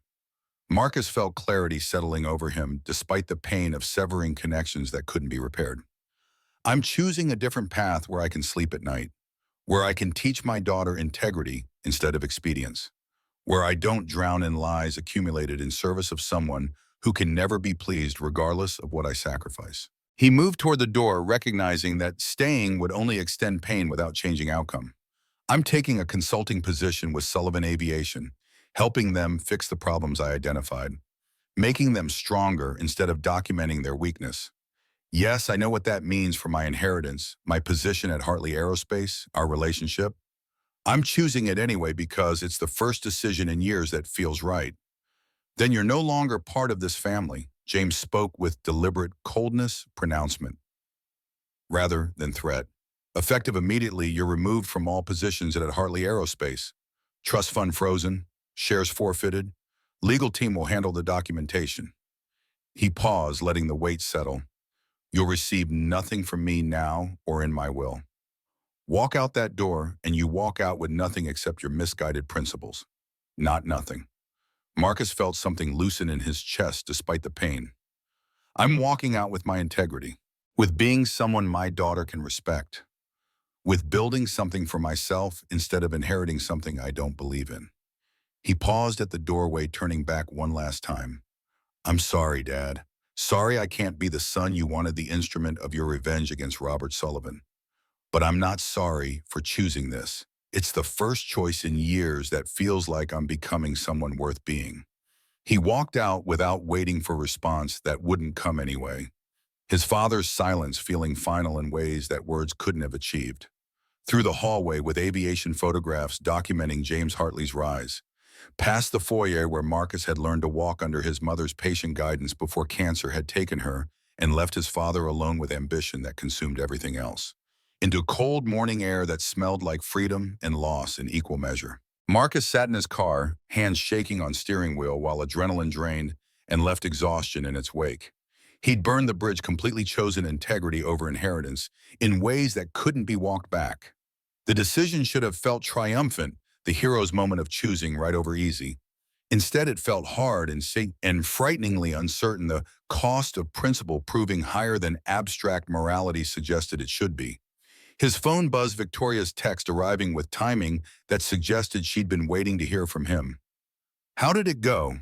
Marcus typed back with fingers that still trembled slightly. "About as badly as expected. Officially disowned and disinherited. But I'm free. Monday morning and I'll be there ready to help fix what's broken instead of documenting it for hostile acquisition." Her response came quickly, the words carrying warmth that made the cold morning feel slightly less harsh. "Good. We have a lot of work to do. And Marcus, I think you made the right choice, even if it doesn't feel that way yet. Your daughter will understand someday, even if your father doesn't. That matters more than inheritance or family legacy built on bitterness." Sunday afternoon, Marcus picked up Emma for their regular weekend visit, the custody exchange happening in parking lot of restaurant halfway between his Phoenix apartment and Sarah's house in Scottsdale. Emma burst from Sarah's minivan with 7-year-old energy that made the previous day's confrontation feel distant, her excitement about showing him her latest school project temporarily erasing the weight of decisions that would reshape their future. They went to the park, where autumn weather made outdoor activity pleasant, Emma chattering about her week while Marcus tried to stay present instead of replaying his father's final words on mental loop that wouldn't stop cycling. "Daddy, you seem different." Emma's observation came while they sat on swings, her intuition catching what he tried to hide behind forced cheerfulness, like lighter somehow. "Are you happy with your new job?" The question cut through his emotional turbulence with the clarity that children brought to complicated adult situations. Marcus considered how much truth to share with 7-year-old who deserved honesty but didn't need burden of adult complications. "I made some hard choices this week, sweetheart. Choices that will change things for us. We might have less money, need to be more careful about spending. But I'm doing work that matters, a work I can be proud of." Does that make sense? Emma considered, with the seriousness she brought to important questions. "Is it like when I wanted the expensive violin, but we got the cheaper one because I wasn't sure I'd stick with lessons, and you said being responsible is better than having fancy things?"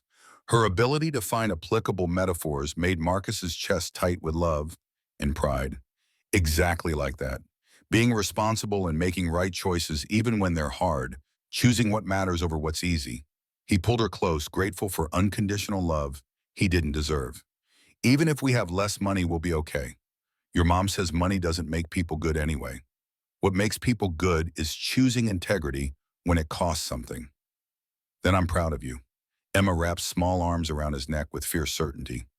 "Even if we have less money, you're my daddy, and that's what matters." She pulled back to look at his face. "Mom says you're finally acting like the person she married before work made you too busy. I like this version better." The words hit harder than Emma could know, validation from unexpected source, making the previous day's loss feel slightly less devastating. They got pancakes at the diner. Emma loved mismatched chairs and coffee better than expensive restaurants. The simple pleasure of her company, more valuable than anything his father's inheritance could have provided. Emma ordered chocolate chip with extra whipped cream, told elaborate stories about her stuffed animals' adventures that made Marcus laugh genuinely for the first time since Friday's confrontation. Sarah picked Emma up with the careful politeness that characterized their post-divorce interactions, her assessment of Marcus sharp enough to notice changes he thought he had hidden. "You look different," she spoke while Emma gathered her backpack from his car. "Less stressed, maybe. Or possibly more stressed, but in a different way." Her tone suggested genuine curiosity rather than criticism. "I made some decisions this week." Marcus kept his explanation vague, unsure how much to share with ex-wife, who divorced him specifically because of his inability to prioritize family over corporate ambitions. "Quit my father's company, took position with smaller operation that matters more, even if it pays less." It's complicated, but it's right. First thing I've done in years that feels right. Sarah studied him with expression that cycled through surprise and reassessment before settling into cautious approval. Good. That's the man I married before Hartley Aerospace ate him alive. Emma needs that version of you, the one who believes in something besides quarterly growth and market share. She paused before continuing. Your father called me yesterday, said you were making huge mistake, asked me to talk sense into you. I told him to go to hell. Marcus felt gratitude for unexpected support from someone who'd witnessed the slow erosion of everything he'd once claimed to value. Thank you for that. For believing I'm capable of being better than I've been. Don't thank me yet. Sarah's warning carried the weight of experience. Prove it through actions instead of words. Show Emma through how you live that integrity actually matters. She softened slightly. But for what it's worth, I'm glad you finally chose something besides what your father demanded. Took you long enough. Monday morning arrived with the weight of new beginnings and the sharp recognition that Marcus had crossed bridges that couldn't be recrossed. He dressed in professional clothing that marked transition from janitorial cover to legitimate consultant slacks and button-down instead of coveralls, the external transformation reflecting internal shift that still felt uncertain despite his conviction it was right. The face in his bathroom mirror showed someone Marcus barely recognized. No longer the corporate heir or the undercover operative, but something in between that he'd have to figure out through living it rather than planning it. Sullivan Aviation's facility looked different in early morning light, no longer target for intelligence gathering, but workplace where he'd build something instead of destroying it. Marcus parked in the lot where he'd spent 3 months arriving in darkness, walking toward the administrative building with the strange sensation of arriving as himself rather than as carefully constructed fiction. The hangar door stood open, mechanics already at work on the day's maintenance schedule, Ray visible near Base 7, where the Gulfstream sat with new plaque identifying it as Robert Sullivan Memorial Training Aircraft. Victoria had arranged for the aircraft's restoration to include dedication to her father, making explicit the symbolic importance Marcus had recognized when he'd fixed it. The gesture spoke to her values in ways that quarterly reports couldn't capture, honoring legacy through action rather than sentiment. Marcus paused at the hangar entrance, taking in the scene with appreciation for the culture James Hartley would have dismantled in service of efficiency metrics that measured everything except what actually mattered. Ray noticed him first expression, shifting from surprise at seeing Marcus in professional clothes to the cautious assessment of someone still figuring out what his presence meant. Heard what happened. Your old man disowned you over us. The observation carried both question and statement. Invitation for Marcus to explain if he chose to. He gave me an ultimatum. Marcus kept his explanation simple, recognizing that the full story would circulate regardless of what he said now. Family loyalty versus integrity. Turns out I couldn't live with myself if I chose the easy path. So here I am ready to help fix things instead of documenting them for hostile acquisition. Ray studied him with the directness that came from decades of evaluating whether people could be trusted with critical safety systems. That takes guts, walking away from that kind of money and position. His tone suggested tentative approval, mixed with residual suspicion about Marcus's true motivations. We'll see how it goes. But fixing that Gulfstream bought you credibility with this crew. They remember you could have stayed silent. Victoria appeared from the administrative building, her professional demeanor firmly in place but with something softer in her expression when she saw Marcus waiting. Morning, she gestured toward the building. We've got legal team ready with paperwork. NDA's employment contracts, comprehensive documentation of everything we discussed Friday. She paused, studying him. You sure about this? The last chance to walk away before it's official? I'm sure. Marcus spoke with certainty that surprised him despite everything that had led to this moment. This is where I need to be. Doing work that matters with people who care about more than quarterly returns. He smiled slightly. Besides, someone needs to help you fix those parts, ordering delays before they bankrupt you. They moved toward the conference room, where legal team waited with documents that would formalize his transition from spy to legitimate employee, the paperwork that would protect both parties while establishing framework for the work ahead. Marcus signed each document with recognition that he was committing to path that couldn't be walked back, choosing Sullivan Aviation and everything it represented over the inheritance and position he had spent 35 years believing defined his worth. The work began immediately, Victoria and Ray pulling Marcus into conversations about maintenance protocols and diagnostic procedures that needed systematic improvement. The operational weaknesses Marcus had documented for his father became the foundation for improvement plan that would make Sullivan Aviation stronger rather than providing ammunition for hostile acquisition. Each problem identified became project to solve rather than vulnerability to exploit the shift in perspective, making Marcus recognize how much energy he'd wasted documenting failure instead of working toward success. 3 weeks into his official employment, Marcus discovered something that changed everything he thought he understood about Sullivan Aviation's situation. Working late in the company archives, searching through maintenance records for diagnostic patterns that might reveal systemic issues, he found Robert Sullivan's personal notebooks tucked behind boxes of old flight logs. The leather-bound journals contained technical sketches and calculations spanning decades, including detailed design specifications for auxiliary power unit that represented revolutionary improvement over existing technology. The APU design Sullivan had been developing before his death showed efficiency improvements that would transform aviation maintenance economics if successfully implemented. Marcus studied the specifications with growing excitement, recognizing that Robert Sullivan had been working on innovation worth tens of millions in potential patent licensing. But the design was incomplete, critical calibration calculations unfinished, when heart attack had ended the work permanently. Marcus found Victoria still in her office past 9 p.m., the pattern of late nights that suggested she carried more weight than anyone else realized. He knocked on her open-door notebooks in hand and watched her expression shift from exhaustion to curiosity as he explained what he'd discovered. "Did you know about this?"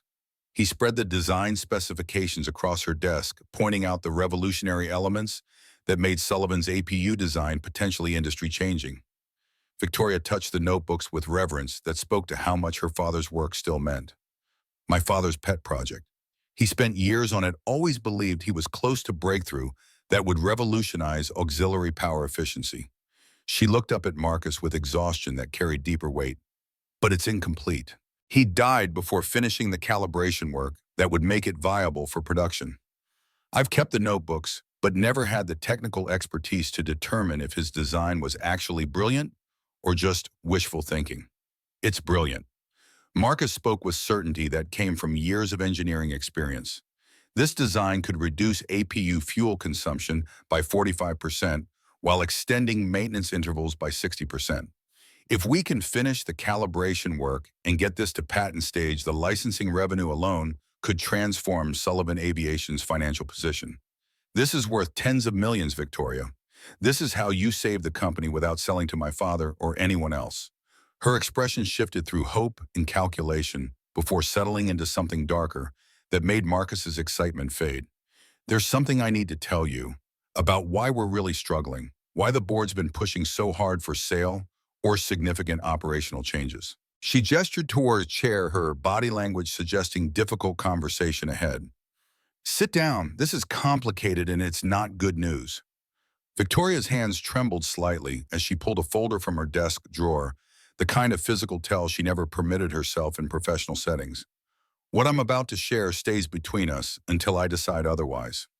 Her voice carried weight that made Marcus understand this went beyond operational challenges into territory that could destroy everything if handled wrong. "My father's death wasn't just a heart attack triggered by stress. It was triggered by discovering that our CFO, Gerald Morrison, had been embezzling from the company for 18 months. The revelation landed like physical blow.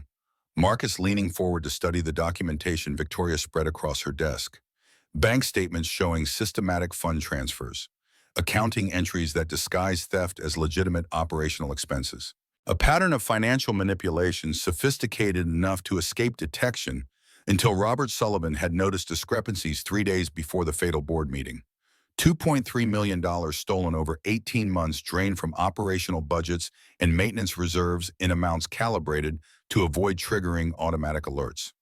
Morrison's under investigation, but the money's vanished into offshore accounts we can't trace. Victoria's exhaustion made sudden sense, the weight of managing criminal investigation while maintaining operational stability and keeping the board from panicking.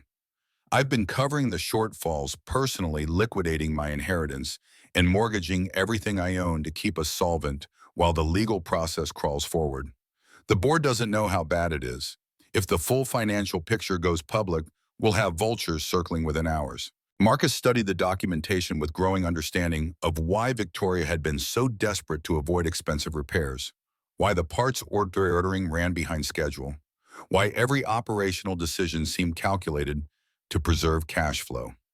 How long can you maintain this? His question came quietly, already knowing the answer wouldn't be good. 3 months? Maybe 4 if I mortgage my house and cash out remaining investments. Her honesty was brutal and complete.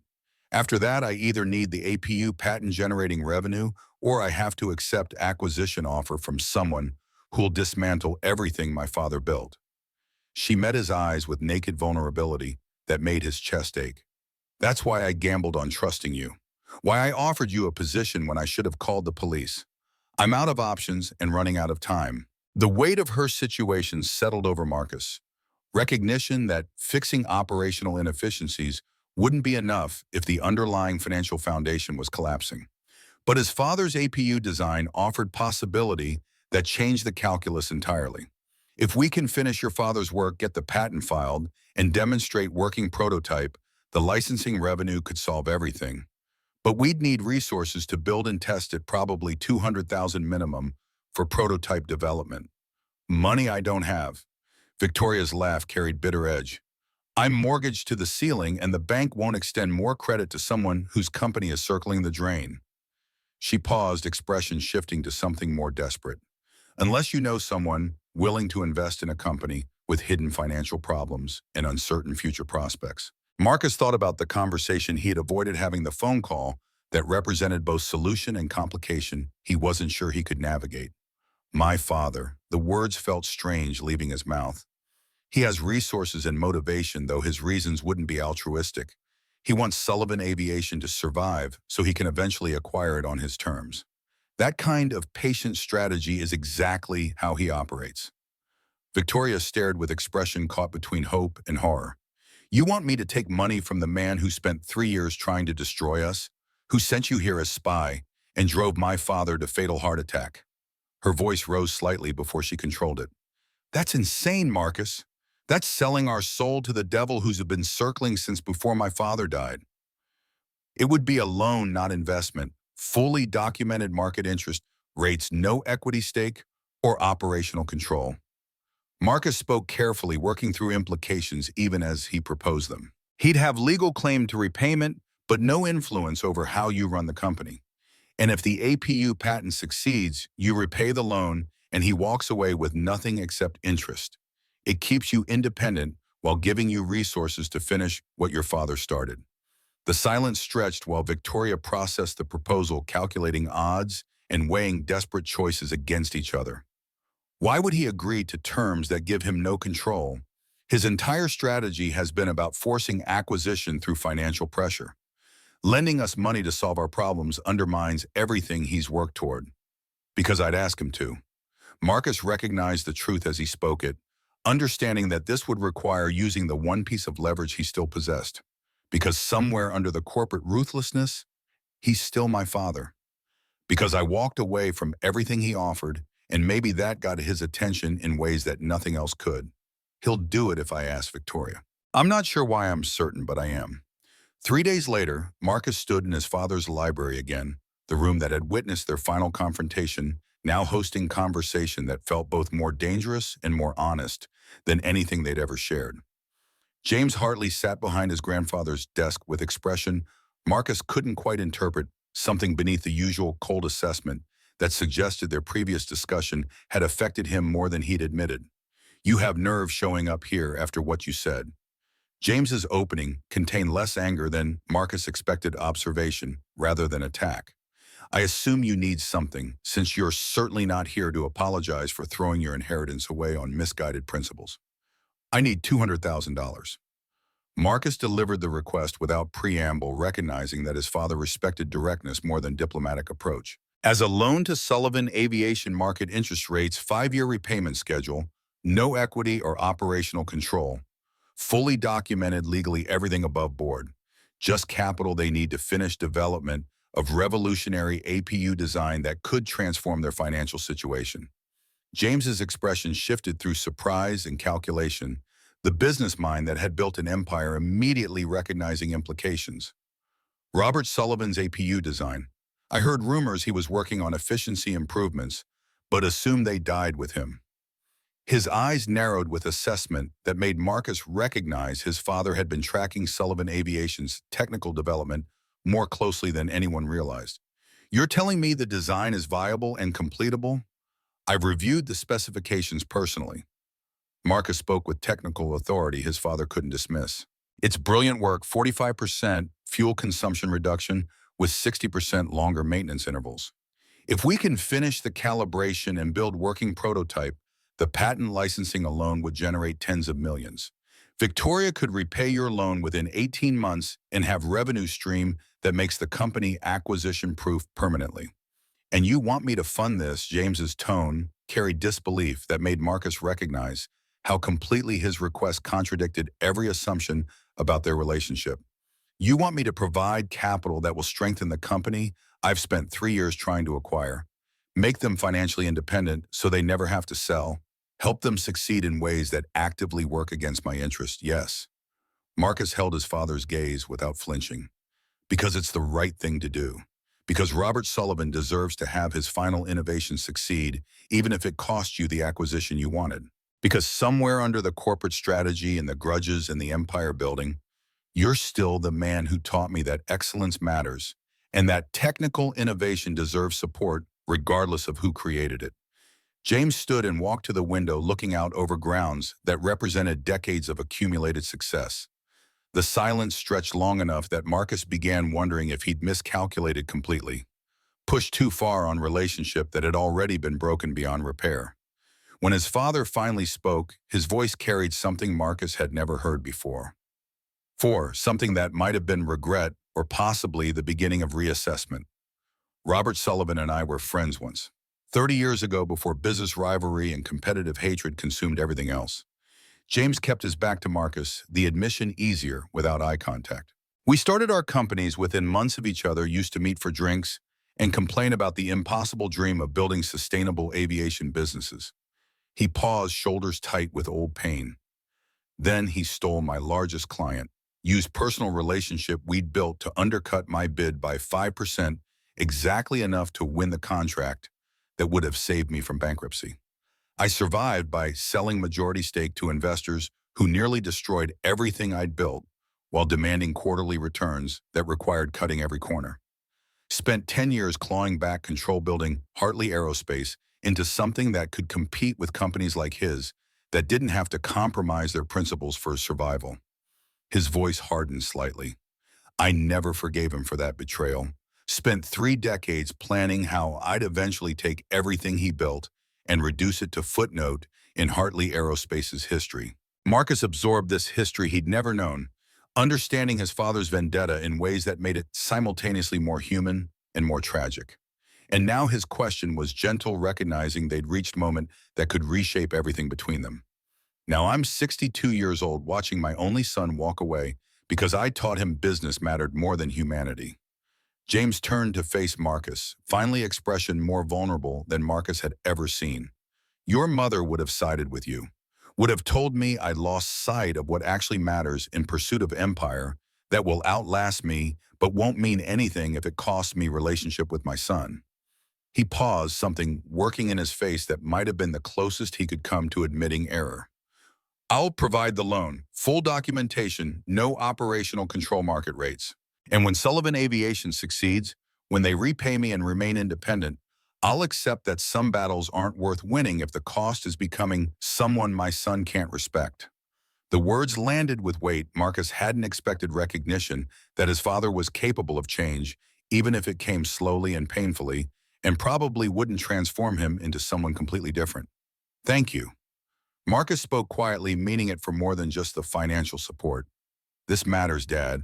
Not just the money, but the choice you're making to support something good, even when it costs you strategic advantage. Don't mistake this for softness. James's voice regained some of its usual edge. I'm still a businessman, still believe in building empire and pursuing a strategic advantage. But maybe there's room for believing those things while also recognizing that not everything needs to be acquired or destroyed. Maybe your mother would have wanted me to learn that before it was too late to matter. 2 months of intensive work followed the loan approval Marcus and Ray leading team that worked 16-hour days finishing Robert Sullivan's APU design. The calibration challenges proved more complex than Marcus had anticipated, requiring dozens of test iterations before they achieved the efficiency improvements Sullivan's specifications promised. Victoria managed the board with careful manipulation of information, revealing enough progress to maintain confidence while concealing how much they'd gambled on single technical innovation succeeding. The breakthrough came during week 7, Ray discovering calibration sequence that made everything suddenly work exactly as Robert Sullivan had envisioned decades earlier. The prototype APU ran for 72 hours straight, demonstrating fuel efficiency that exceeded their projections while maintaining performance standards that would make it certifiable for commercial use. Marcus stood in the hangar at 3 a.m., watching the test data scroll across monitors, feeling something that might have been the closest he'd come to understanding what drove people like Robert Sullivan to build things that mattered beyond profit margins. The board presentation was scheduled for Friday morning make-or-break demonstration that would determine whether Victoria retained control or was forced to accept acquisition offer from Meridian Partners. Landon Cross had been circling more aggressively, somehow aware that Sullivan Aviation was approaching crisis point, even though Victoria had successfully hidden the full extent of their financial problems. Marcus suspected Morrison had been feeding Cross information the disgraced CFO, helping potential acquirer, in exchange for promises Marcus didn't want to contemplate. Thursday night, Marcus and Ray worked until midnight, preparing the prototype for transport to the demonstration site, checking every connection and backup system, with paranoia born from recognizing how much rode on this single presentation. Victoria stayed with them, abandoning any pretense of executive distance, her vulnerability showing in ways she'd never permitted before. The weight of impossible choices had stripped away her professional armor. The three of them shared pizza in the hangar conversation, drifting between technical details and personal stories, building the kind of camaraderie that formed when people faced significant challenge together. Friday morning, Marcus arrived at 5 a.m. to begin pre-demonstration checks, finding Ray already there doing the same thing. They worked in comfortable silence, two professionals who'd learned to trust each other's competence through weeks of intensive collaboration. At 6:15, Marcus discovered the sabotage fuel line that had been precisely cut in a way designed to fail during demonstration rather than immediately. The damage was sophisticated, the work of someone who understood APU systems well enough to create catastrophic failure at worst possible moment. Ray saw Marcus's expression and immediately understood something was catastrophically wrong. How bad, his question was, economical professional assessment rather than panic. Someone cut the fuel line. Marcus pointed out the damage, clean slice rather than wear or accident. Designed to fail under pressure probably 20 minutes into demonstration. We have 3 hours before the board meeting. The timeline was impossible, the kind of technical challenge that would require either miracle or abandoning demonstration entirely. Ray studied the damage with expression that cycled through anger and calculation before settling into grim determination. We can bypass the damage line if we reroute through secondary system. It's never been done with this APU configuration, possibly dangerous, definitely not certified, but theoretically possible if we're willing to risk catastrophic failure during the demonstration itself. Then we make it work. Marcus spoke with certainty that came from having already burned every bridge and having nothing left to lose except the chance to prove Robert Sullivan's vision was worth defending. We've got 3 hours and a team that knows these systems better than anyone. Let's show them what Sullivan Aviation is actually capable of when we stop playing it safe.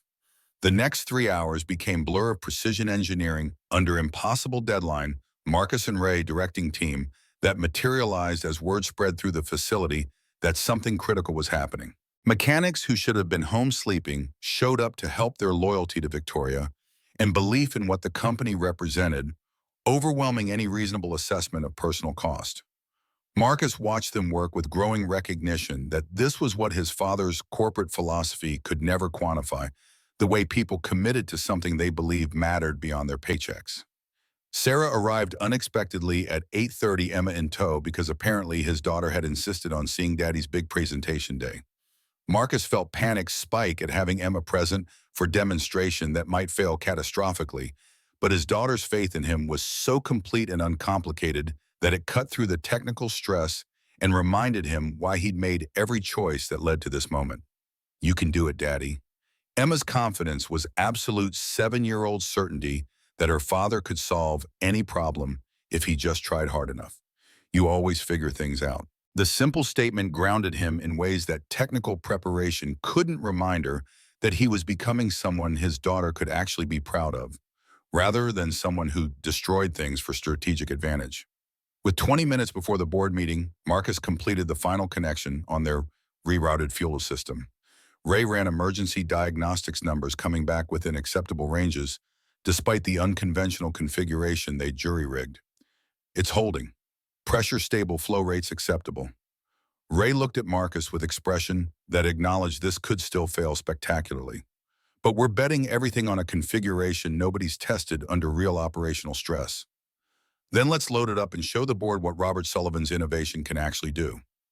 Marcus checked his watch, recognizing they were out of time for additional testing. Sometimes you have to trust the engineering and accept the risk. That's what aviation has always been about anyway.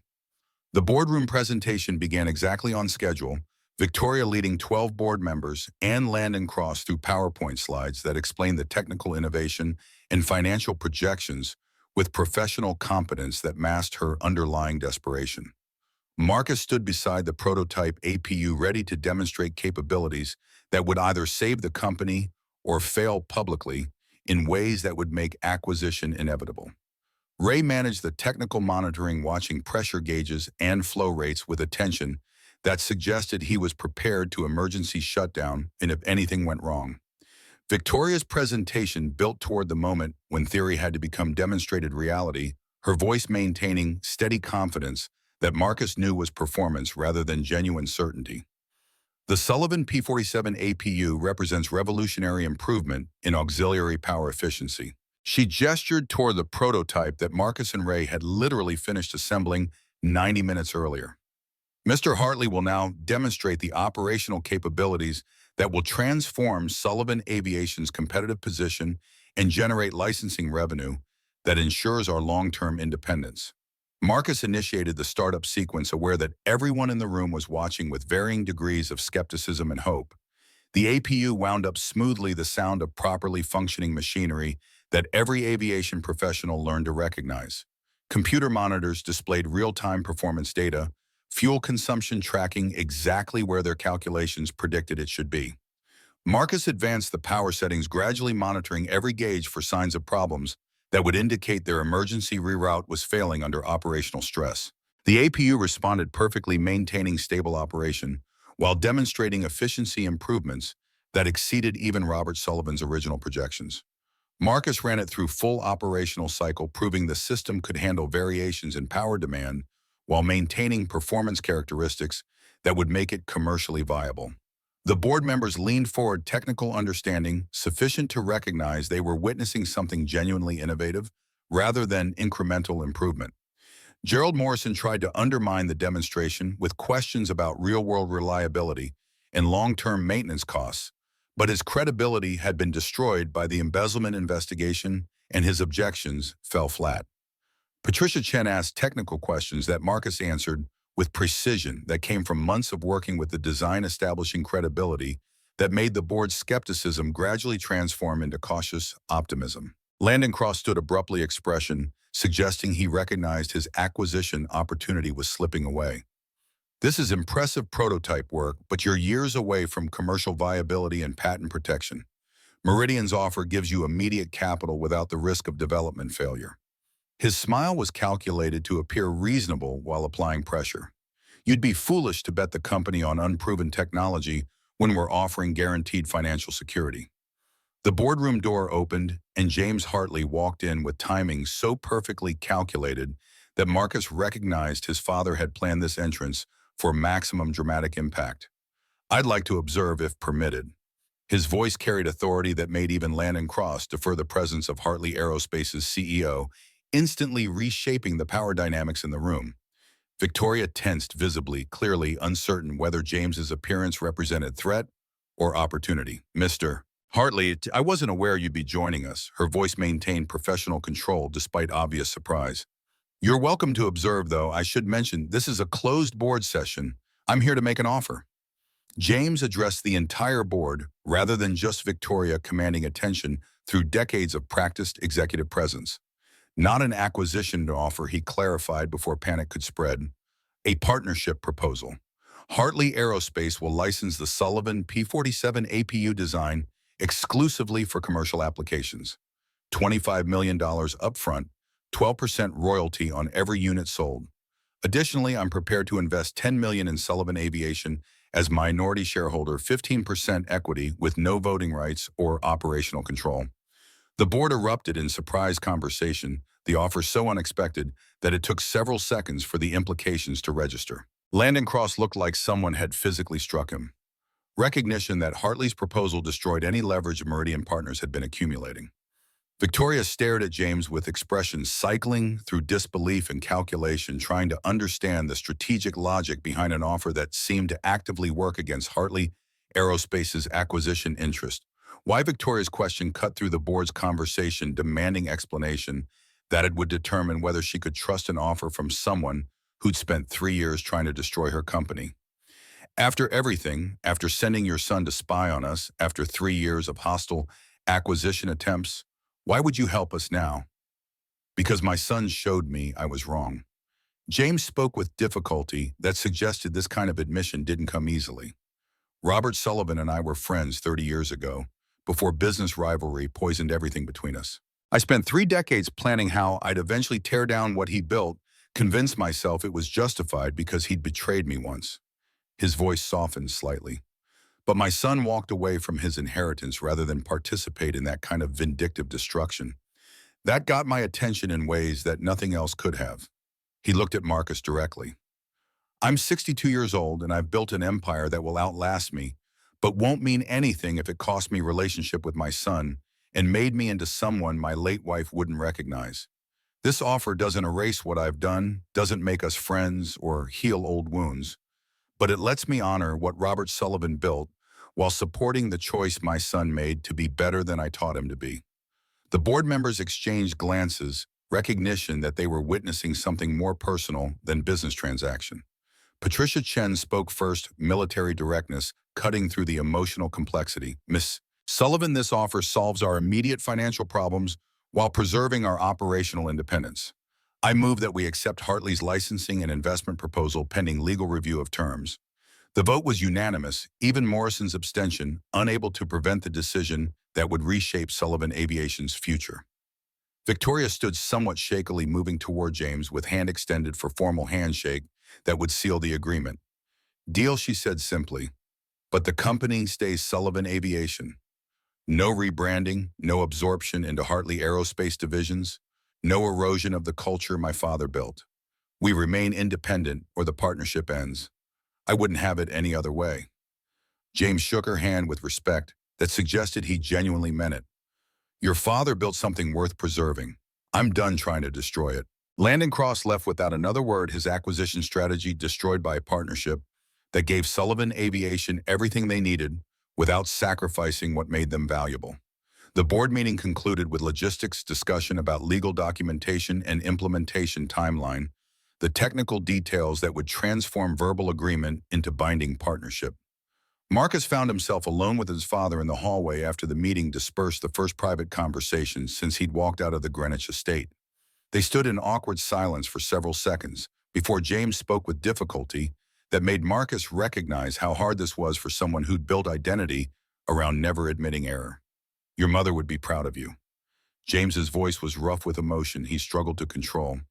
Not the engineering work, though that's excellent, but the choice you made to value integrity over inheritance. The person you're becoming, despite everything I taught you about business mattering more than principle. He paused, something working in his face. I don't know if I can fully change Marcus. I've been building Hartley Aerospace through ruthless acquisition for too long to suddenly become someone different. But maybe I can learn to recognize when I'm wrong and make choices that honor your mother's memory better than vindictive destruction. That's enough, Dad. Marcus felt years of tension loosening slightly. recognition that his father was capable of growth even if it came slowly and painfully. We don't have to fix everything today, just move in a better direction than we've been going. Sunday dinners with Emma if you want them. Rebuilding a relationship that doesn't depend on me sacrificing integrity for your approval. I'd like that.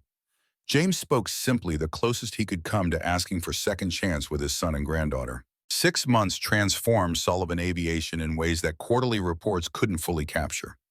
The APU patent generated licensing revenue that let Victoria repay James's loan 18 months early, exactly as Marcus had predicted. Ray was promoted to chief engineer with salary that recognized his technical brilliance and leadership. The company hired 47 new employees expansion that strengthened operations without compromising the culture that made people want to work there. Industry awards recognized the Sullivan P-47 as revolutionary innovation articles, crediting Victoria's leadership and Robert Sullivan's original vision, without mentioning the desperate circumstances that had nearly destroyed everything. Marcus settled into role as vice president of operations with authority that reflected his contributions and the board's recognition that he'd become essential to the company's success. The relationship with Victoria evolved slowly from professional partnership into something more personal. Both of them cautious about mixing business with romance, but unable to ignore connection that had formed through shared crisis and mutual trust. They kept it quiet, maintaining professional distance at work, while occasionally sharing dinners that felt like dates neither wanted to label prematurely. Sarah commented that Marcus seemed more present during custody exchanges, actually listening to Emma's stories instead of being mentally elsewhere. The Sunday dinners with James started awkwardly, but gradually developed rhythm, the three generations learning to navigate relationships that weren't defined by corporate hierarchy or performance metrics. Emma taught her grandfather chess and delighted in beating him occasionally, James learning to lose gracefully in ways he'd never permitted himself in business contexts. 2 years after the board meeting that had saved Sullivan Aviation, Marcus stood in the company's expanded facility, watching Emma take her first formal flight lesson. At 9, she was technically too young for official pilot training, but Victoria had created a special youth program that let employees' children experience aviation in supervised educational setting. Emma sat in the cockpit of a training Cessna beside instructor who'd known her since she was 7 small hands, reaching for controls with confidence, born from watching her father rebuild his life around integrity rather than inheritance. Victoria appeared beside Marcus, her presence familiar and comfortable, after 2 years of partnership that had become something deeper, without either of them quite deciding when the transition had happened. She's got your fearlessness. Her observation carried warmth that made Marcus smile. And probably your stubborn insistence on doing everything the hard way because it's the right way. She's got your determination too. Marcus watched his daughter's animated gestures as the instructor explained pre-flight procedures, and Sarah's common sense, which hopefully will keep her from making the mistakes I made. He paused, feeling Victoria's hand slip into his. Thank you for this. For everything, really. The job, the second chance, building something worth being part of. Thank you for fixing my father's airplane when you could have stayed silent. Victoria leaned against him, slightly comfortable enough with physical affection after 2 years of cautiously developing relationship. Thank you for choosing integrity when it cost you everything you thought defined your worth. She turned to look at him directly. Thank you for being someone Emma can be proud of and someone I can trust after you gave me every reason not to. The training Cessna taxied toward the runway, Emma visible in the cockpit, practically vibrating with excitement. Marcus felt James's presence before seeing him, his father arriving with timing, suggesting he'd coordinated with Victoria to be here for Emma's first lesson. They'd never discussed it explicitly, but the Sunday dinners had gradually evolved into something approaching genuine relationship rather than obligatory family contact, 3 generations learning to navigate connection without the corporate hierarchy that had defined their interactions for 35 years. She's remarkable.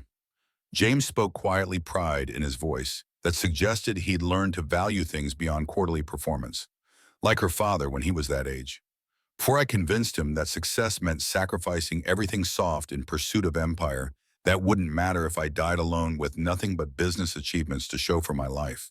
You're not dying alone, Dad. Marcus kept his eyes on the departing aircraft but reached out to briefly grip his father's shoulder. You're here watching your granddaughter chase her dreams, building relationship that matters more than market share. That's what Mom would have wanted. That's what actually makes the empire worth building. The Cessna lifted off smoothly, Emma's first solo experience of flight that would eventually lead to pilot's license and possibly aerospace engineering degree, and perhaps continuing the legacy that Robert Sullivan had started and Victoria had defended, and Marcus had chosen to support rather than destroy. The aircraft climbed into morning sky, carrying Marcus's daughter toward clouds and possibility, while he stood between the woman he'd learned to love and the father he had finally learned to forgive, building something that mattered more than anything James Hartley's money could have purchased. Some things weren't for sale, not because they lacked value, but because they were priceless.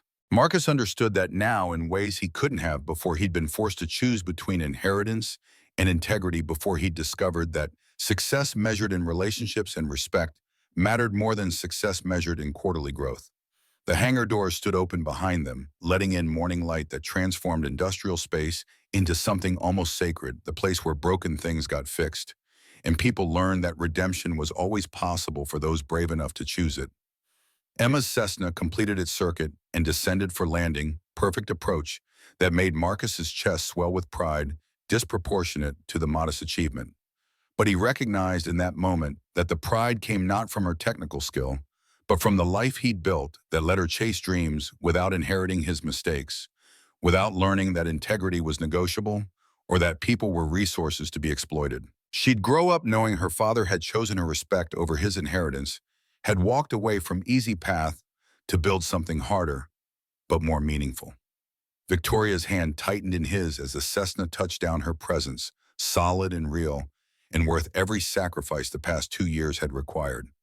James stood slightly apart, but present, his silence speaking to the peace he'd found in finally honoring his late wife's memory through supporting his son's choice rather than demanding compliance with corporate dynasty's expectations. Three people bound by choice rather than obligation, building future that honored the past without being imprisoned by it. The aircraft taxied back toward them, and Emma emerged with the kind of joy that made everything else feel worth whatever it had cost to get here. Marcus recognized that this was the legacy that actually mattered, the thing Robert Sullivan had understood, and James Hartley had finally learned, and Marcus had discovered through the hard process of choosing integrity when it cost him everything except what he actually needed. Some things weren't for sale because they were priceless, and this morning, with his daughter and his father and the woman who trusted him when he didn't deserve it, represented wealth that no inheritance could match.